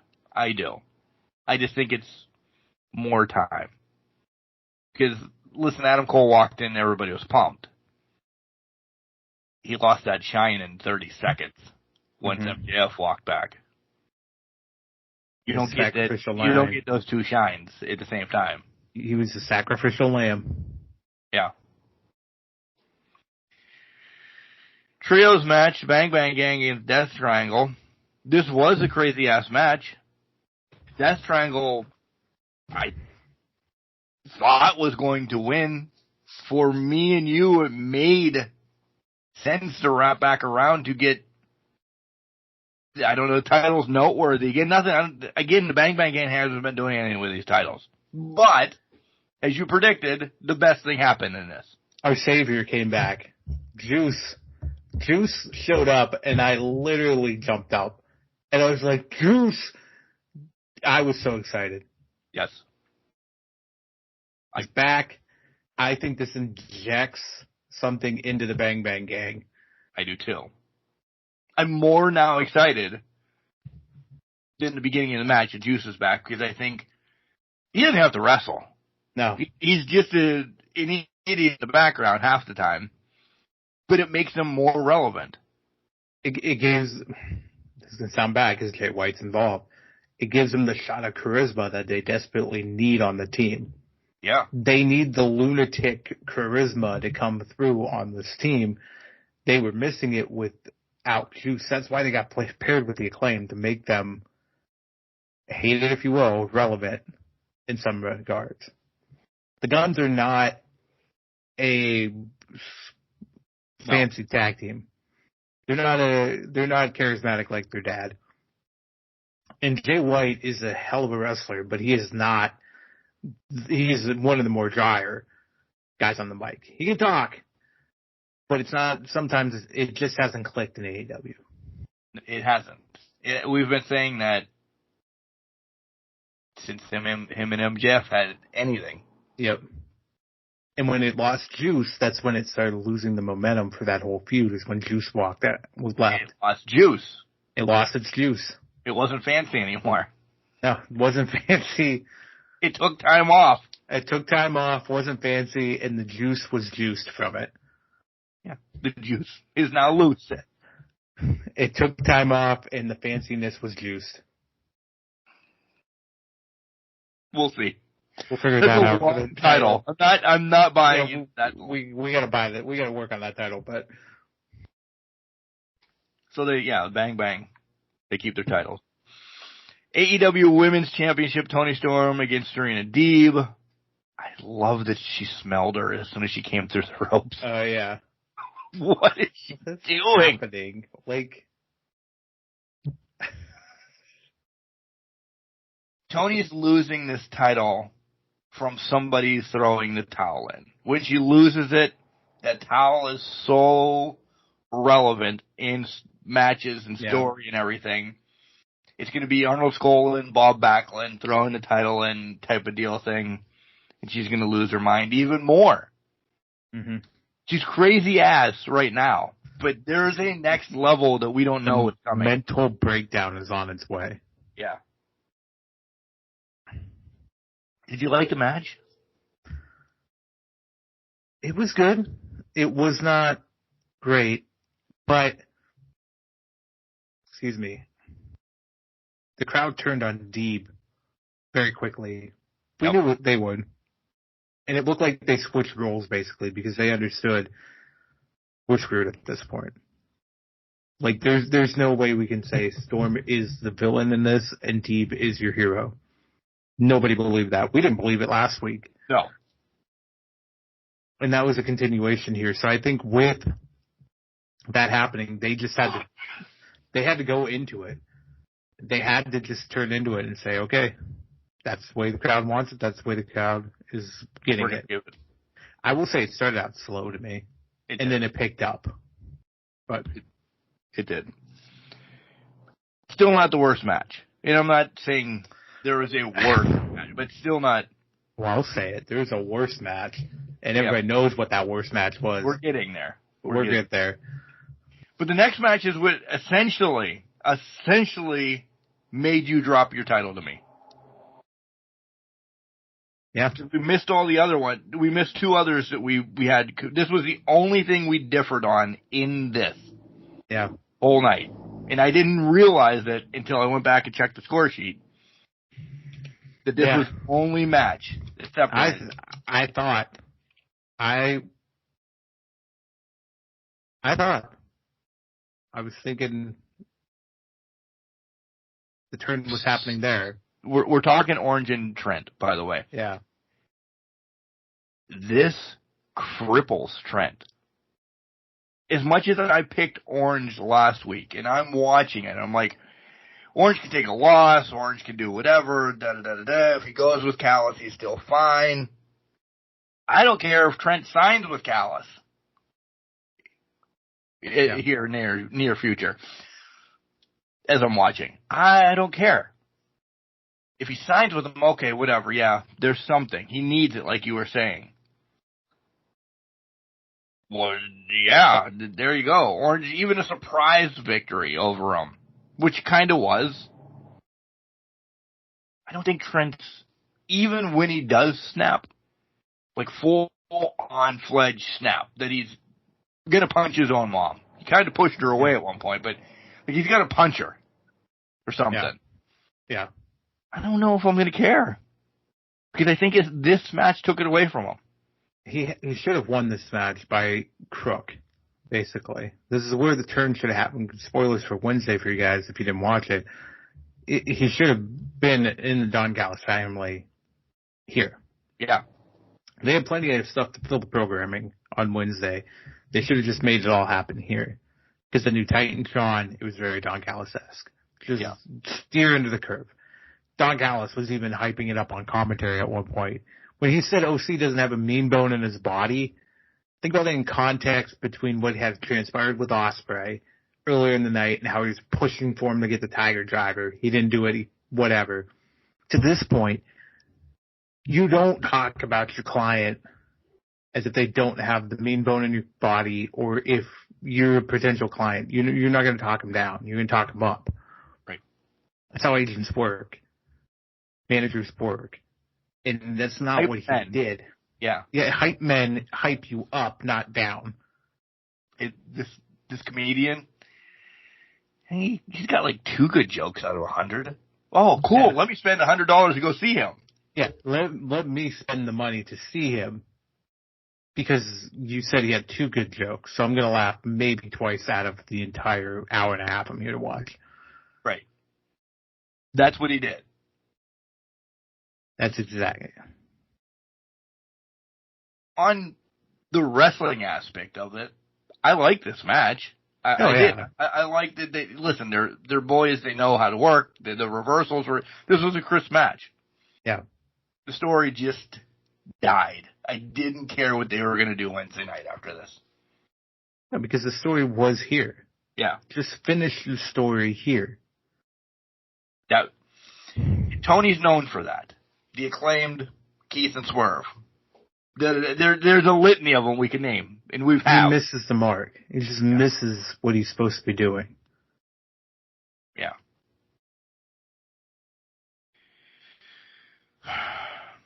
Hook, Shibata, and Jericho. Hey, speaking of that terrible match, well, we needed a bathroom break. We needed something to give us time to get ready for Mox and Takeshita. We got it. 2 run-ins for the same person? Yeah. Big Bill, and then now don't get me wrong. I think this, as much as we're shitting on Jericho, I think the rub for Brian Keith helps. But I think he 100%. outshines Jericho soon. Like we've gushed over Brian Keith. We have. Yeah. Why not just have him do the big spot then? I know he did essentially help him get the win, but why'd Bill have to come out? Just to get put through a table? Put me through the table. Put Excalibur. It's the allergic reaction Tony Khan has to a big man having success. That's why Big Bill went through the table. Let's be honest. Brian Keith, I love this because he only needs this to get exposure. It's for nothing else but to get him exposure. You're going to walk out with him every week. He's going to whatever. I like that for him. Yeah. But you're right. For Big Bill, it does nothing for him to walk out there and be a brag doll for Hook. Yeah. We've already seen that. Several times. Yep. Dice, though? Dice was a different spin. It was a different spin. But then it became throwing of the dice. Yeah. Because you can't do anything else with the dice after that point. It was introduced way too early into the match. Was. And now you're just slamming each other on dice the whole time. And Jericho is the only one getting the effect of the dice? Yeah. Do you notice that? Oh, yeah, 100%. Like Shibata and Hook both fell on it sometimes, and they were not bouncing back up because it was by they then. Didn't sell it. They weren't didn't selling sell it at all. Jericho's selling it like he had just been stabbed by 40 spears into his back. or a bed of nails. It was a bad match. Yeah, it wasn't good. Also, Nigel calling Jericho Lionel Richie just kind of put me out of the whole fucking thing. So, yeah, here's my mind went to, and I think this is going to happen at All In when they finally do Jericho, Hook, and Hook gets the title back, because I do think this is going on for a couple months. I think Taz is going to put Red Rum or the Taz mission on Jericho to win the match for Hook. Okay. I think that's the spot that's going to happen. But they'll save it for the big pay-per-view. Yeah. Taz has had enough. He's tired of for the world. He's on edge. I needed this. I'm going to choke you out. Big spot in AEW. Yep. I don't like that always makes its way back to Hook. I know it's his family. It literally is their family title. I think when it does make its way back to Hook for the final time, it needs to be retired. To that point, though, maybe it's retired because they're leaving AEW. They're taking it wherever. They have to take it wherever they're going to take it and retire it. For me, for Hook getting this, listen, you keep telling him he's a handsome devil and he's, one of the next big things. This title is not recognized. This has always been out there. It's not recognized. AEW recognizes it. I don't care what anybody says. But it's not supposed to be recognized. You're hindering him by having this. Yes, only a couple years into business. Yeah. I know he's got to have his baby steps and do this and grow and all that. I understand that. There's 3 other single titles now out there. TNT. And I know it's now, it is, as we get down the line, it's off of somebody. And the other ones are on 2 notable people. Okay, so he doesn't go after the notable people, but the TNT title is that next step for Hook. Has he been in a TNT match? I think he has, without looking at it, but he's never grown past this title. So I can't grow with him either yet. And I think that's where Joe comes in, because he grew past it enough to get a world title eliminator match, I think it was, against Joe. And when we see Joe's been chirping at him a little bit throughout this, and Wednesday night, we'll bleed it in right now, Joe basically stops him from going after Jericho and is helping him use his head, be diligent about this, and think about it. That's helping put this in a lineage, or not a lineage, but a more of a veteran thought process around what needs to happen. So now there's the evolution of the Hook character. You're right, up until this point, there hasn't been anything for Hook that has helped him grow. I think now with Joe, he's going to talk him and mentor him through this, at least on screen. Right. To make that twist happen. To push him past the FTW title. Push him into a TNT or a international title of some sort. Him and somebody that could make a real tag team, even going after the tag team titles, would make me happy right now. Yeah. IWGP Eliminator match. We both missed this because we were booking it correctly. But more things happened again, and we'll kind of get into that. Stick and stay. We have a lot of theories coming up because of injuries and such. Mox, if you didn't watch Collision, Mox got beat to shit. His arm, his whole upper half was taped, essentially. Yeah. That's the most I've ever seen Mox hurt, air quotes, in life. It would have made perfect sense for Mox to lose it because he was hurt. Maybe Evil doesn't want to fight Takeshita yet. Because if I don't doubt Mox is losing evil either, but yada, yada, yada, on paper as we book forward. I was really shocked that Mox got the win. I was really shocked because this was a huge stepping stone that really, the match itself did help Takeshita. I really do think it did. But just that W, because wins and losses fucking matter, I think that would have put Takeshita on that next level to be the leader, essentially in time, of the Callis thing once Ospreay's gone in a week or two. Right now, he's still playing second fiddle. Right now, Mox is gets the wins over me and you, but when it comes to big time shows, he doesn't get those wins. I think this was to do more to tell the story of how Don Callis is not helping his family, but stroking his own ego than it was getting Takeshita over. Initially, my gut reaction was, okay, this is going to be, man, they should have really gave Takeshita a win here, let him kind of challenge later on.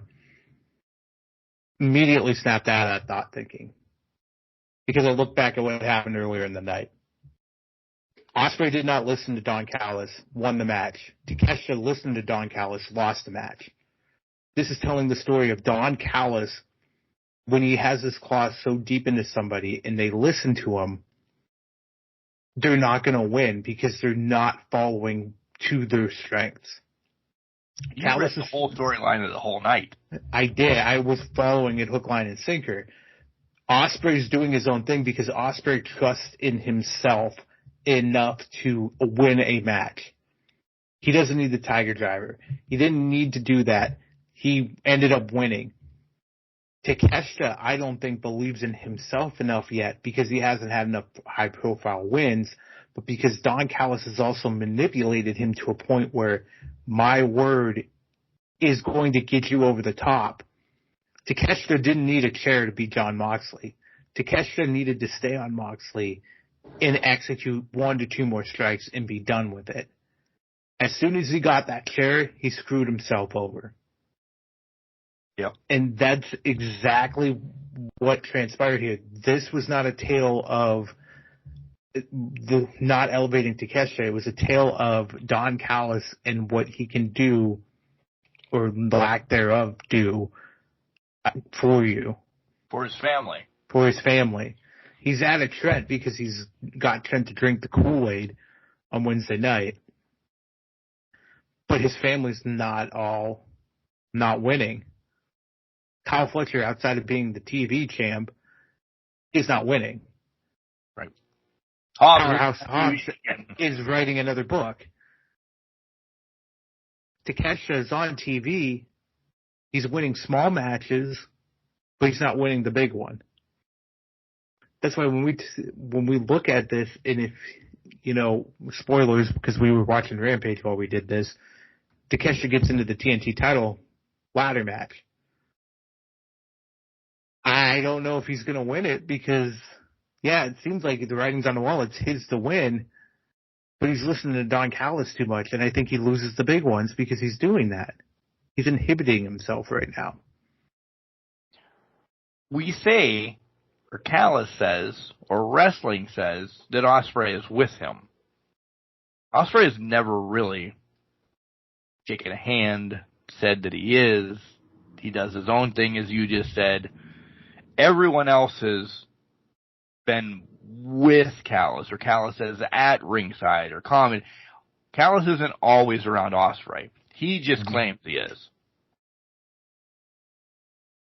Is the Callis family going to become, get ready, after Brody passed, the Dark Order? Hobbs doesn't do much. Trent's now in it, not going to do much. Fletcher, as much as we love him, because he's amazing, down there, are we going to lose 2 members of the Callis family in Ospreay, who we still don't think he's really in it, and Takeshita at some point leaves too? I think so. I think you're on the right path because they're going to become the laughingstock losers of it all. They'll get wins some point. Oh, they'll fall off. Until. Yeah. I think with Kyle Fletcher, they know they have a talent there. And I'm wondering if maybe they do just send him back with United Empire and have him and Ospreay, Davis take on Don Callis' family in a 3-on-3 and just annihilate them. Yeah. Exactly. But I think at some point Takeshi leaves too. Yeah. Oh, 100%. Takeshi's going to get fed up with him. Yeah. He does need the mouthpiece, though, essentially. And it's not a slam. You know, it's broken. He's learning better. But until he gets there. So, all in all, good match, though. I mean, we've broken a good match. But, yeah. TNT title match, barbed wire cage. I was disappointed that there wasn't more barbed wire around the cage. That top barbed wire looked very thin and... But it wasn't... There was like 3 or 4 pieces weaved into the cage. Like, I expected it to be littered in barbed wire. My thought was, okay, they'll wrap the top up, but you wrap it in like the prop stuff that looks really big and really large, makes it stand out, and you do it heavy. They went with the natural barbed wire, and I think that just hindered it because it wasn't a great visual, if you will. I do agree with you. They should have probably wrapped like the support beams in like more barbed wire, make that a little bit more. But they're always on a budget, and they spend it all on Anarchy and Arena for them. We'll get there. They were going over budget in that, but yeah, I agree. There should have been a little bit more barbed wire to that cage. I love Brood Cope coming out. Blood less than a minute into the match. They didn't wait. They didn't wait. I put holy shit, didn't the cage move? Like it fucking moved. The one side popped out and came back real quick. Yeah, I did see that. Yep. And Cope essentially wrestled another 10-15 minutes with a broken fibia? Is that what broke? Yeah, his fibia, I think it was, in his leg. Well, he pulled a Macho Man. Why, alright, if you feel at the age that you can do it, we are just having a dance party right now, by the way. If you feel you can do it, cool. He changed his mind about 3 feet from hitting the table, Malachi, and the ring. Yeah. That he fucking pulled up. Oh, 100%. I don't know. Listen, it's Adam Copeland. He's a much better wrestler than me ever, whatever, but something changed in his mind on his way down from 15 fucking feet. It's like, oh shit. I need to recover, or I'm either going to kill Malachi or myself. I will break my fibia. Oh. That just also didn't look good. It didn't, and I'm wondering if he forgot that he was trying to do a splash. Like, that was the mindset I had in there, because when does he throw elbows? Yeah. When does he drop elbows through tables? Never. Splashes I've seen him do. So my thought process was, he forgot, oh, I'm doing an elbow, not a splash. And I think he got confused in his body, muscle memory, God bless it, thought, oh, it's going to be a splash. He'll turn around, whatever it is. And he just screwed his leg up at that point. But it continued. It did. He didn't sell that he hurt it. Match he sold that he dinged it, with air quotes. But he didn't sell that he knew something was wrong. Mm-hmm. So that's expertise. I don't want to completely shit on him. I think we both said we knew House of Black was going to come down. We thought, the cage door was going to be ripped off or something silly like that. I really like this. But until we get like it's going to be, again, we said this pay-per-view is going to be forgotten quick, besides one thing, in the Anarchy, because it's ridiculous. I like what they were doing in this, but by the time Anarchy came around, I forgot about it. Yeah, the one thing I will say, when House of Black came down, I got fucking caught when they were turning, the turn. I did too. When you thought, oh, they're fucking turning on him. They're going to do it? No, and then obviously they didn't do it. Also, I was mad at the end of this match too. I was mad too, because I'm even more mad in hindsight, because if you know your leg's broken in that match, would you not say, just beat me with Black Mass and end it? Audible it. You can deal with Tony Khan in the back. Right. The only reason Gangrel was in this match was because WWE said that nobody would remember him. He got a hell of a pop. He did. He got a way hell of a pop. I like the spot. I don't know if I liked it out of the ring. Yeah, I don't know about out of the ring, but I guess they have to get there somehow, right? They have to get in. I think the Gangrel looks like he was stronger than pretty much his entire WWE run. He does. The original WWF run. Like, they booked him powerfully for that. Yeah. 100%. But yeah, man, I had high hopes. This match was great. Match was great. If you know your leg's broken, just lay down. We've seen Jericho do it. We've seen people do it. And even if you don't know your leg's broken, and you're just like, oh, maybe it's a stinger, maybe it's not. Just have the thought, I'm 50 years old. No, it's Sting. It's Sting, or I'm 50. It's broken. Because you're not jumping from 20 feet in the air, and something's not breaking like that unless you're landing flat. At any time in this, it could have switched. In the story, if Cope is hurt, you say, hey, he got hurt doing this. Malachi's still your champ. And you instantly build Malachi. Maybe you get a turn then, for real, from Brody. Yeah. Or you can build people for Malachi for the TNT Championship. 100%. There's matches out there. Takeshita then. Or something, anybody. Well, yeah, exactly. You can use Malachi as the veteran to hand the title over. Yeah. What do they call it? A house rules match. A house rules match or something. Yeah, I was mad. Willow and Monet, the crowd was on fire. I'll tell you, the crowd was pumped for this match. They were eating this alive for everything it was. Remember last week we said we don't know if Mercedes was going to bring it? Yeah. She brought it. I'm eating crow. We're eating a hell of a lot of crow. This was really good. This was really good. Start to finish, and then the aftermath when Mercedes isn't even involved. Yeah. This was the best part of the night. Yeah. Match-wise. Spectacle-wise. We'll get there. Spectacle is a spectacle, but of the matches, this was the best match of the night. The history was there. The ankle focusing, everything was there. They brought it. Exceeded expectations from both women on it.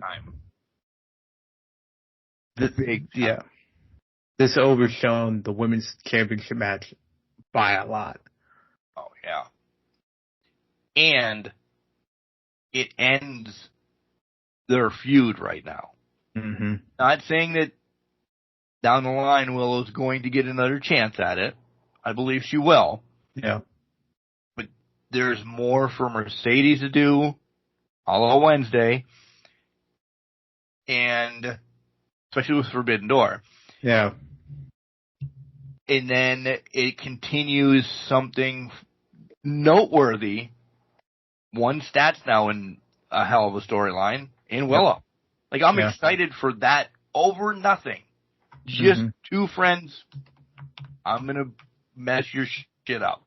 Yep. Rain on your fucking parade. Yeah. I really loved this match. Agreed. Moving forward, though, I mean, there's not a lot. It's a great match. You have to go watch it. No, we're gonna break down anything.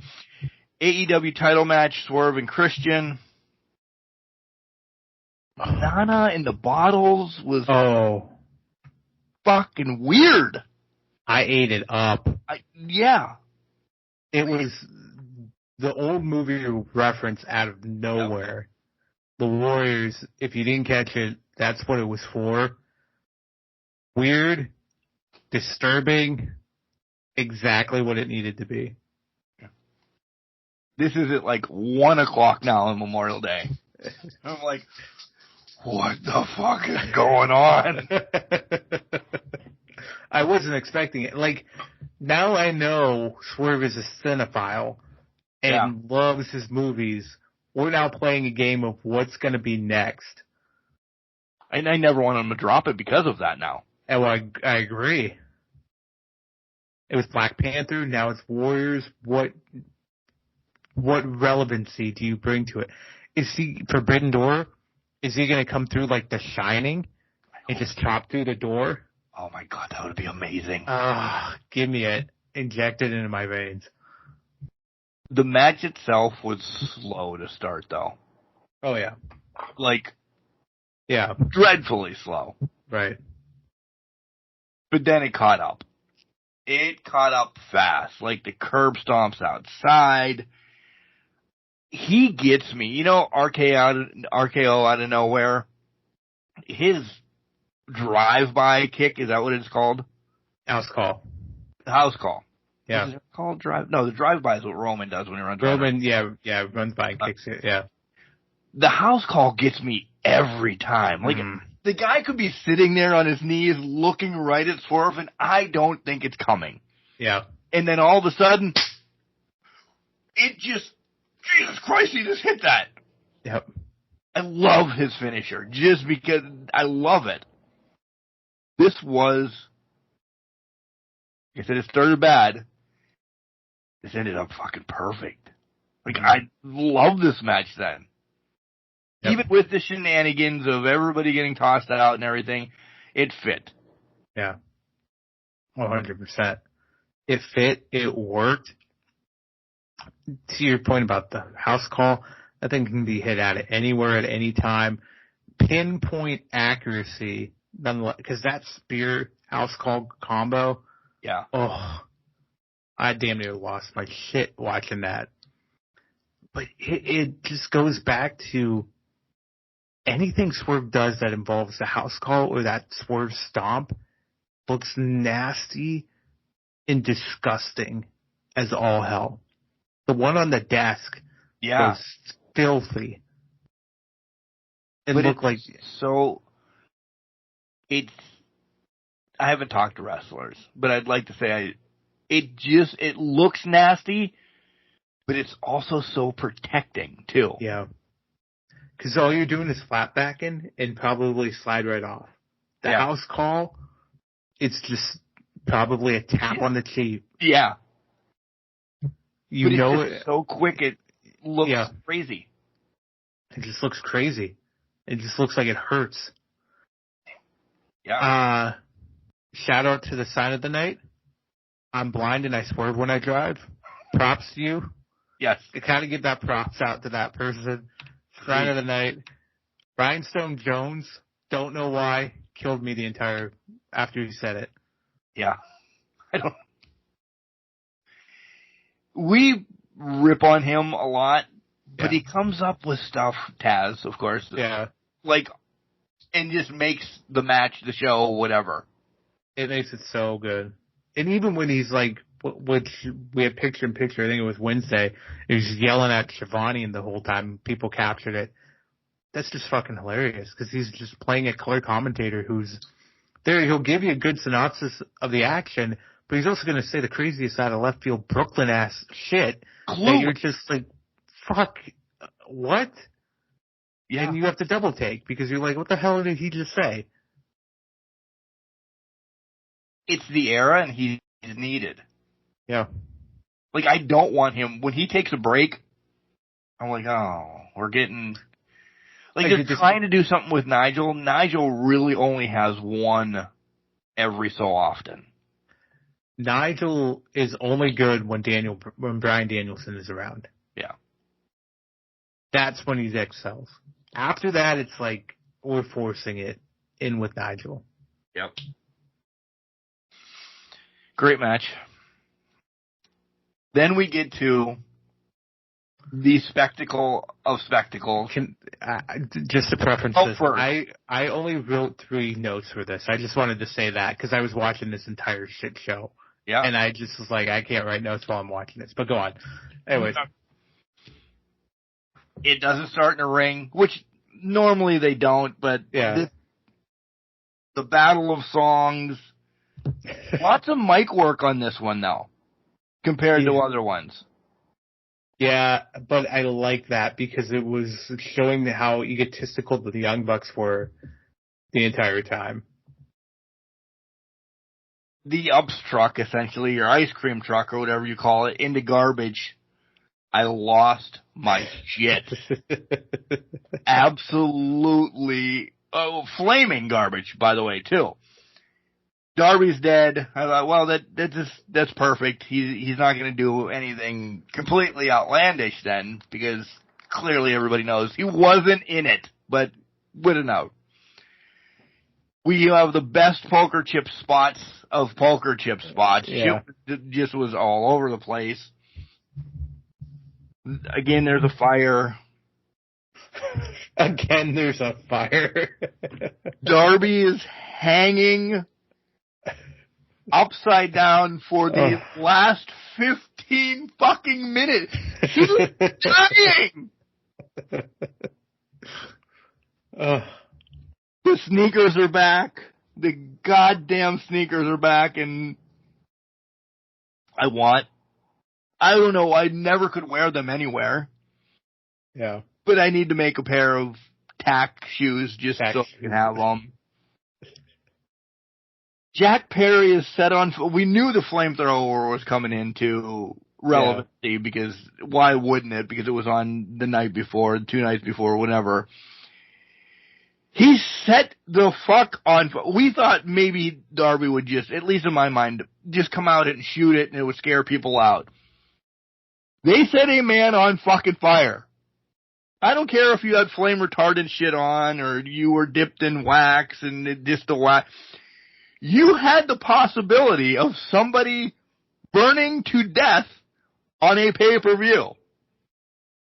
Yeah, the Bucks just actually had fire extinguishers that they were going to blow on Darby anyway, which they blew on Jack, but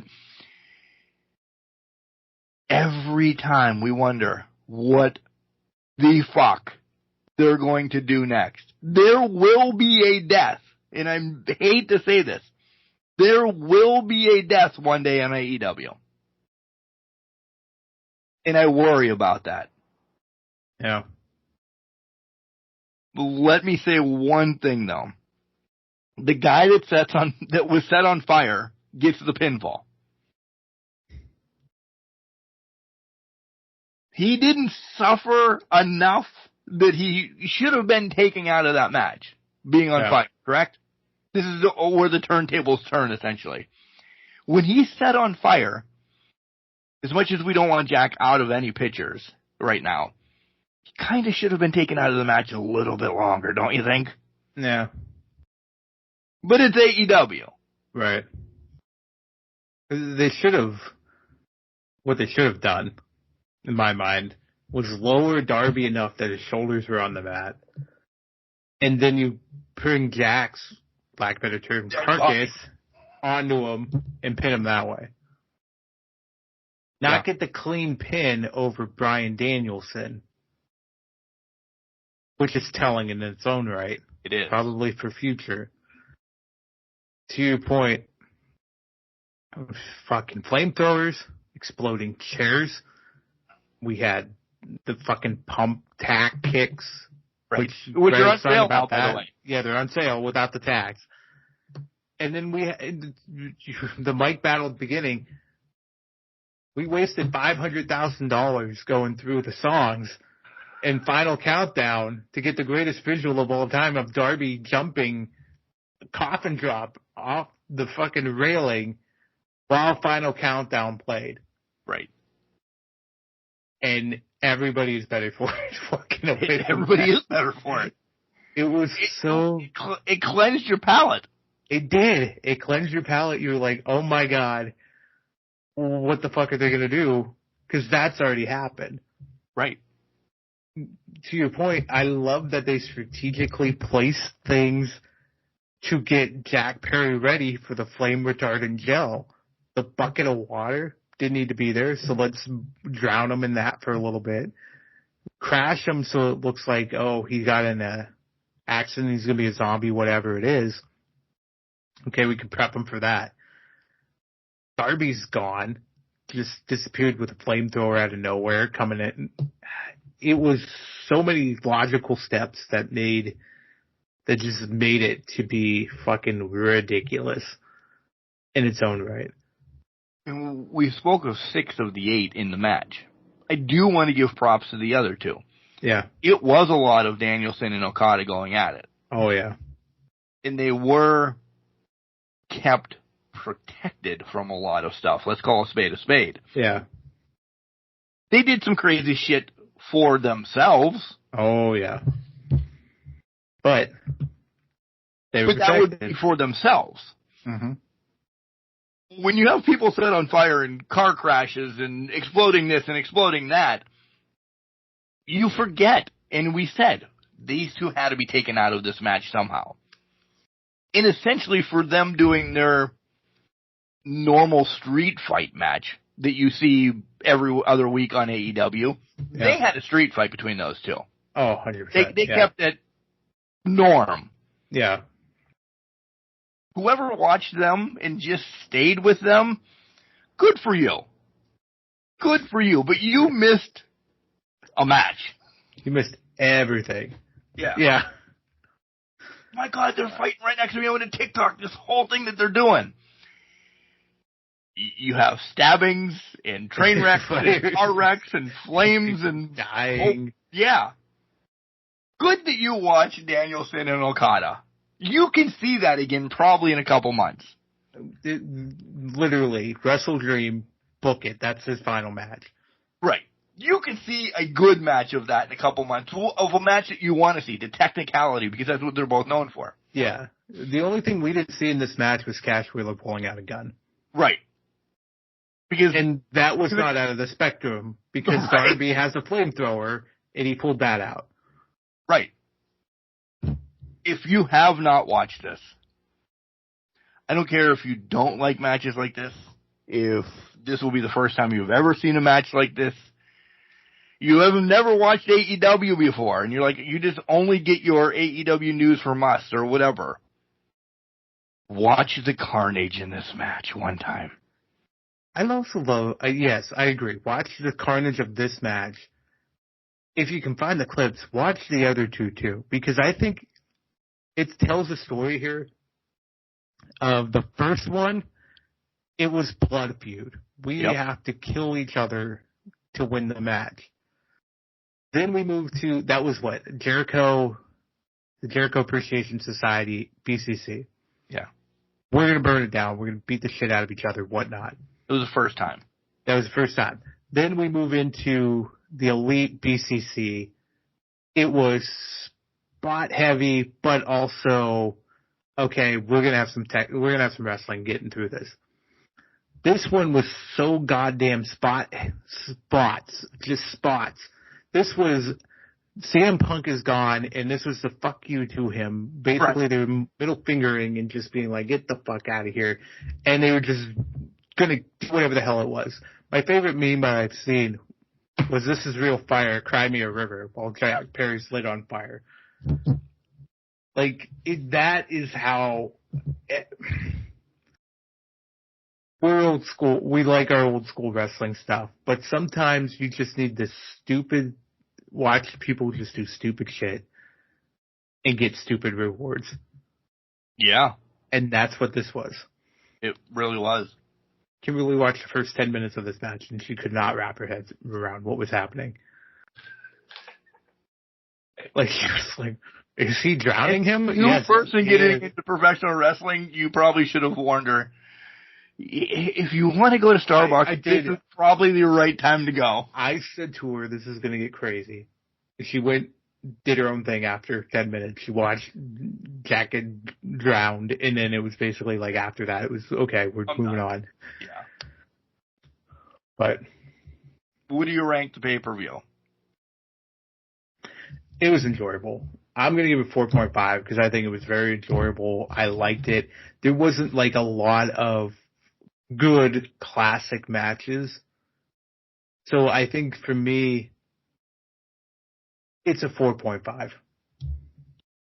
I'm going 4 because of what we just said. The whole pay-per-view was spot heavy. Yeah. We love spots every once in a while, and this was a cleanser. We'll remember those spots.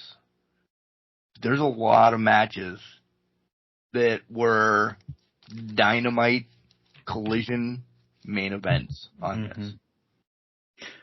Yeah, that's fair. I will say, even though it's not a true statement or a true billing, the triple main event lived up to its hype. Oh, it did. 3 matches were the 3 best matches on the card. Yeah. Rank them in any order you want. This card is made up of the 3 main events and Takeshita and Mox. Yes. I will throw Will and Roddy just on the cusp. Yeah. But, as I said when we started talking about this pay-per-view, that match, as good as it was technically, was forgotten about by the time MJF left. Yep. And then definitely forgotten about after Copeland breaks his fibula. Agreed. Tube. Yeah. To that point, we got some returns. We did. But they were only on the men's side. Yep. Well, because we got our surprise as we transitioned into Wednesday, essentially. Right. On the women's side, for Open Door. Open Door, the next AEW pay-per-view. For Forbidden Door, when Stephanie came out. Yeah. Boom, there's your first match. Your next match. It will be a one-off. Yep. Don't care what anybody says. Is this her have 2 titles, for Mercedes to have 2 titles? So she can float like Mox and everybody else? I don't think Mercedes is done floating. Oh, no, I don't either. I think I think New Japan's going to give her a proper run with the title. Yeah. Yeah. And that's probably why she didn't go into the AEW Women's World Title match instantly. It's because she wanted to float, and so they gave her the opportunity. Okay, you take TBS title, you can float with Strong in the TBS title, a la Kingston with the Continental in the Strong title and ROH World title. Agreed. So I'm excited for that. Yeah.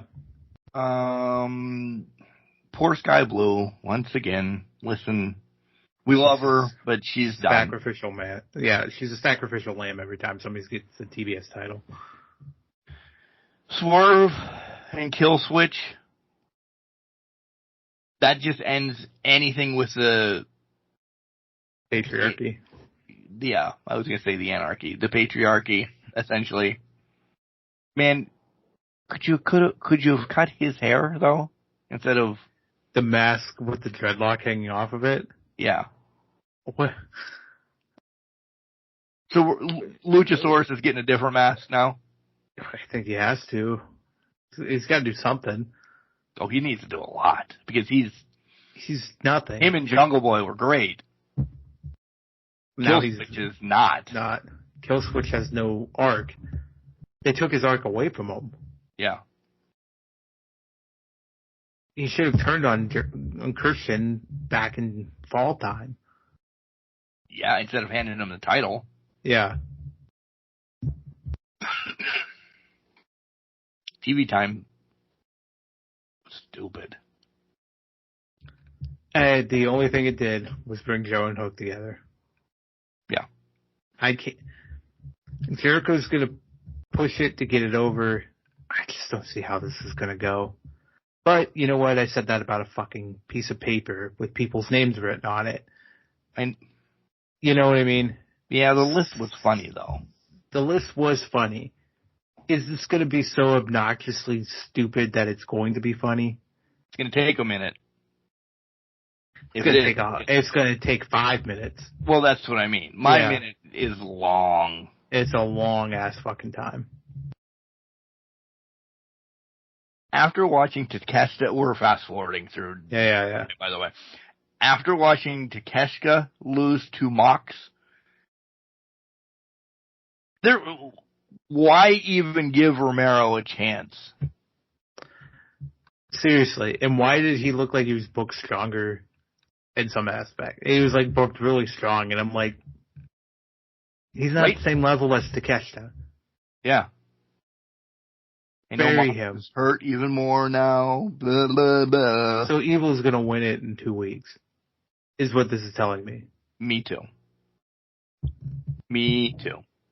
Because the injury's not going to heal. Yeah, or he beats Evil, but whoever's going to take the title off of him is going to do it at Forbidden Door. Yeah. The IWGP will allow that since it's a third pay-per-view. Exactly. Compared to you're only going to do it on an AEW pay-per-view. Yep. Again, we've already beaten Trent and that. Yeah. Dead. What else am I missing?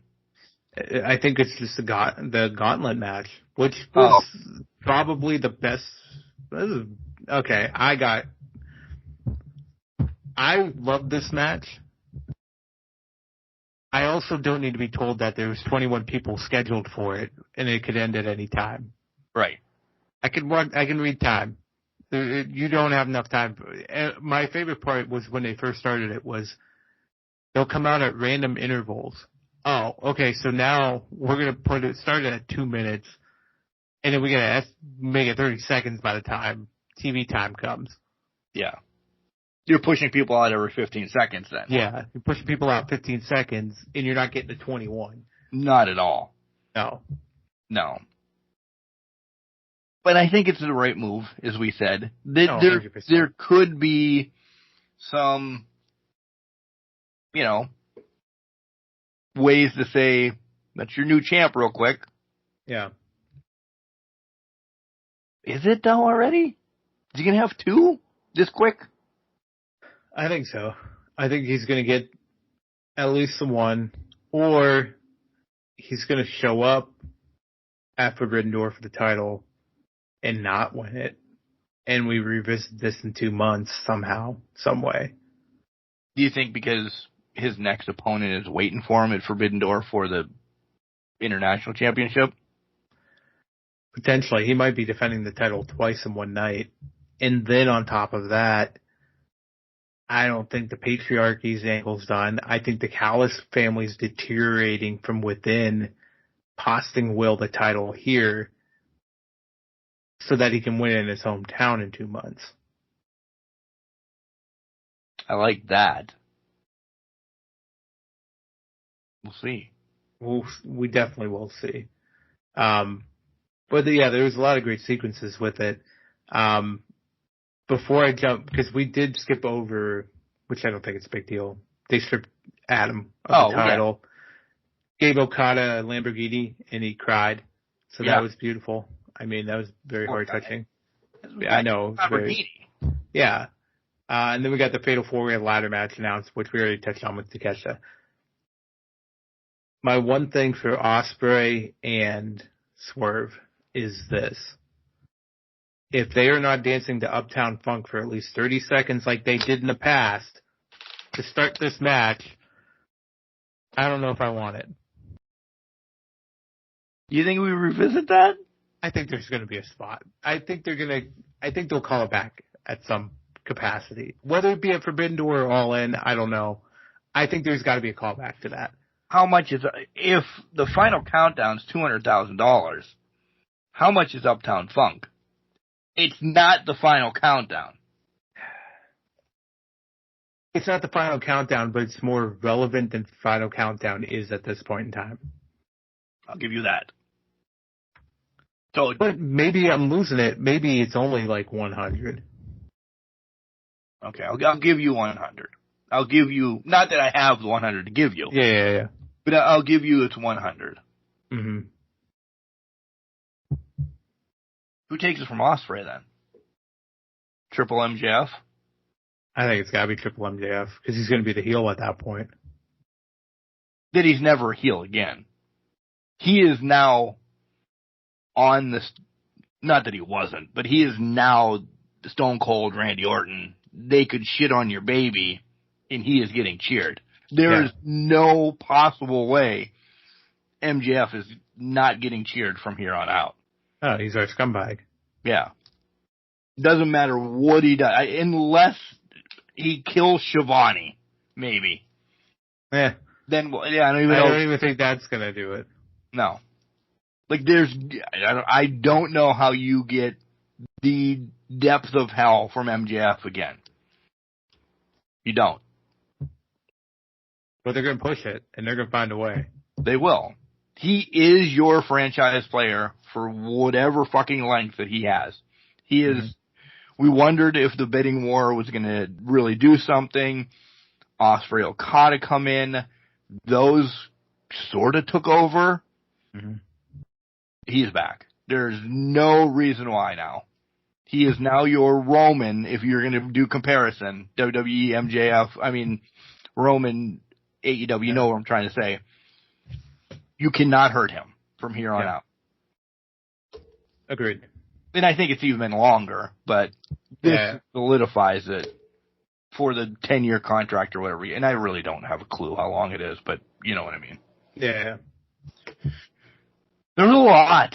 There's a lot of crazy-ass stuff, from Jordan Grace to this to that to people dying. It was a week that I expect this next week coming will be a complete 90-degree downward. So everybody can be like, there's a lot to take in from both. It was a ton to take in, but I think they're going to keep the pedal to the metal here. Because now Trips is on a warpath with NXT to burn down Forbidden Door as much as possible. And AEW is going to try to prove that they are not little brother, that they can pack it in. They just got their franchise back, and let's be honest, the reason their ticket sales have been down, he's back. He's not injured, and he's the real MJF again. He's back to being MJF. I will say, sometimes injuries are a good thing, too. We love Adam Copeland. But hopefully now, this TNT Championship goes back to where it belongs, as we said last week. Because it's a stepping stone title. Yeah. The Christians, the Edges, the da-da-da-da-da-da-da-das don't need that. Get it back to the a la Sammy Guevara's to build up your next star. Yes. With this title. I do want to say one more thing about AEW before we talk about next week. They really are fucking pissed at Ricky Starks, aren't they? I guess so. I mean, he's not injured. He's just not allowed to play. And I don't know why. What did he do? Did you hear anything? I didn't hear anything. The only thing I can think of is guilt by association. If he talks nice about CM Punk, you're blackballed. Sit on the pine till your contract's done. Mm-hmm. Which he'll make a great NXT star. He will 100%. go to NXT first. Yeah. Wouldn't you? like to see him and LA Knight go at it. That would give me some relevance to say, because I don't want to watch them wrestle. I could give two craps about their match. They could just do a pissing match on the mic for 6 months, and I think it will be golden. Yeah. We're a way away from that. For now. But I think it happens. I agree. Because I think if his contract is coming up sooner rather than later, this is why they set him on the pine. Yep. If it was later, they'd put him out of pasture. They'd bury the shit out of him. Yeah. End of summer. I bet. That's all the wrestling we have. What do you got going on in the week, my fine friend? Oh, man, what is this week? A whole lot of nothing, honestly. Just to the grind. Not to the windows, not to the wall, but to the grind. It'll be a good week. I'm manifesting good week. Got lawn work tomorrow. Well, I also have lawn work tomorrow. Yeah. I have lawn work. It's a work day tomorrow. It's going to be it's got to be strenuous for a little bit of cutting lawn, but lawn work, laundry, red up, not for anybody to come over or anything, but just, not that we were living in filth, but it's one of those weekends, I think. It needs done. Yeah, just to spruce up a little bit, and I don't know. Sunday it's going to rain, so that's going to be my built-in video game day. Sunday's going to rain, but I got stuff to do bathroom-wise, just get it back to the normal. Kidding. No. I have to patch some holes in the wall and get things cleaned up and all that. I just replaced the shower head, so gotta spruce it up a little bit more in there. I get it. Yeah. For podcast-wise, I got 2 interviews. One that I had to bump because of work. One that was already pre-scheduled. No sports for a little bit. Leave it at that. And I'm all right with it. Remember how I started? I said I needed that COVID break. I'm taking it myself. I think rightfully it'll help. Deserved. So maybe we'll talk basketball season, but we'll see. We'll see. I don't know. Basketball season, I could still be in like my 30th dynasty or something. You might need a couple years before you can get back out there. I know. I'll ask you this again in 47 days. Everybody knows I will take Pitt, my first dynasty. Have you decided who you're really taking? Clearly not Mercyhurst. Clearly not. No. It's definitely not Oregon. It's not going to be a top-tier school. You got to build up. Build from the bottom. You know what I mean? Well, Pitt's a mid. Pitt's a mid. I'm thinking maybe a Coastal Carolina, like what they got. Oh, you're really going? Well, here's my thought. I like James Madison. I like Coastal Carolina. I like the color schemes. I'm going off color scheme right now for the lower ones. If I were to go a mid-major or mid-ranking kind of team, I would need to think about it a little bit more. I don't have that one team that's standing out there. You know what I mean? Yeah. No, I get it. My horrible team, somebody in the MAC, somebody down there. I want to get time underneath me of play time that I get to know what playbook I really like. So I'll probably do a lot of exhibitions with teams to see what I really like before I have it be Can Crusher U or Martinez University or, whatever. Yeah. But once I get into that will be, I don't know if the Pitt dynasty is going to last 30 years. Right. Maybe it's a 5-year dip your toe in the water type thing. Yeah, because you'll get stars, you'll get rankings, and you'll get players and stuff. So you'll be able to move up fast. Probably one national championship with Pitt, and I'll probably call it a dynasty, essentially. It's when I create the school of nobodies. That's all 30 years. That is, probably a month into real play time of like, all right, this is where weekends are dedicated to. I really wish this game would have come out in the winter. Mm-hmm. Oh, right? Yeah. When you don't feel bad, you're sitting in the house in December to March. Yep.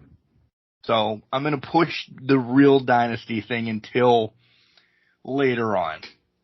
Where, what are we doing this weekend? Nothing. All right. Well, I'm waking up at 5 o'clock Saturday morning. I'll go to bed Sunday at like 5 o'clock. Those 36 hours in between, I'm going to pissing in a can and eating pizza. And playing Cartman. Can Crutcher University. Yeah. CCU. I really hope you're going to be able to embed, and I don't know this, that you can bring some logos in. That's when I'll need to talk to you. Because you are a logo maker. Because you have a big announcement that you saved to the end. I did. Right now, live for everybody.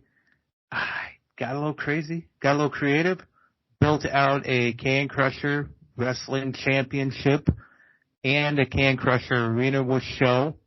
It's in WWE 2K24 out there for the community to download. Just search up Can Crushers as the hashtag.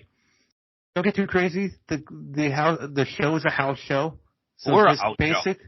Just basically, we're a house show. It's basic. Looks good. The title, it's just us. Big old logo. Represents the brands that we kind of cover on here. It's something good. Mark, on my end, Bruno won the title back. After a long-waited type, Bruno Sammartino's the champion again. We'll wrap back around to this conversation next week. Yep. Who my Can Crusher champion is. I gotta find out. Also, there's a secondary title I'm trying to get out there. For some reason, it wasn't letting me upload. I'm wondering if it's like one thing of a specific type. You can do like an hour or something like that. So like one title per hour you can upload or something like that. So I'm going to try it again later and see what happens. Any spoilers on what this title is going to be called? Or do we have to wait? I'll say this. It plays off of the same level of the Intercontinental, basically kind of the same nomenclature around that. Okay. Tried to play with it a little bit more. Different design. It's a little bit bold, but I think it'll work. Okay. On that note, we'll wrap this battleship that's wrecking into an iceberg up. Remember, just because you're trash doesn't mean you can't do great things. You're a garbage can, not a garbage cannot. Remember to tell your loved ones that you love them. Because you never know. Whoop, whoop. Happy Pride Month.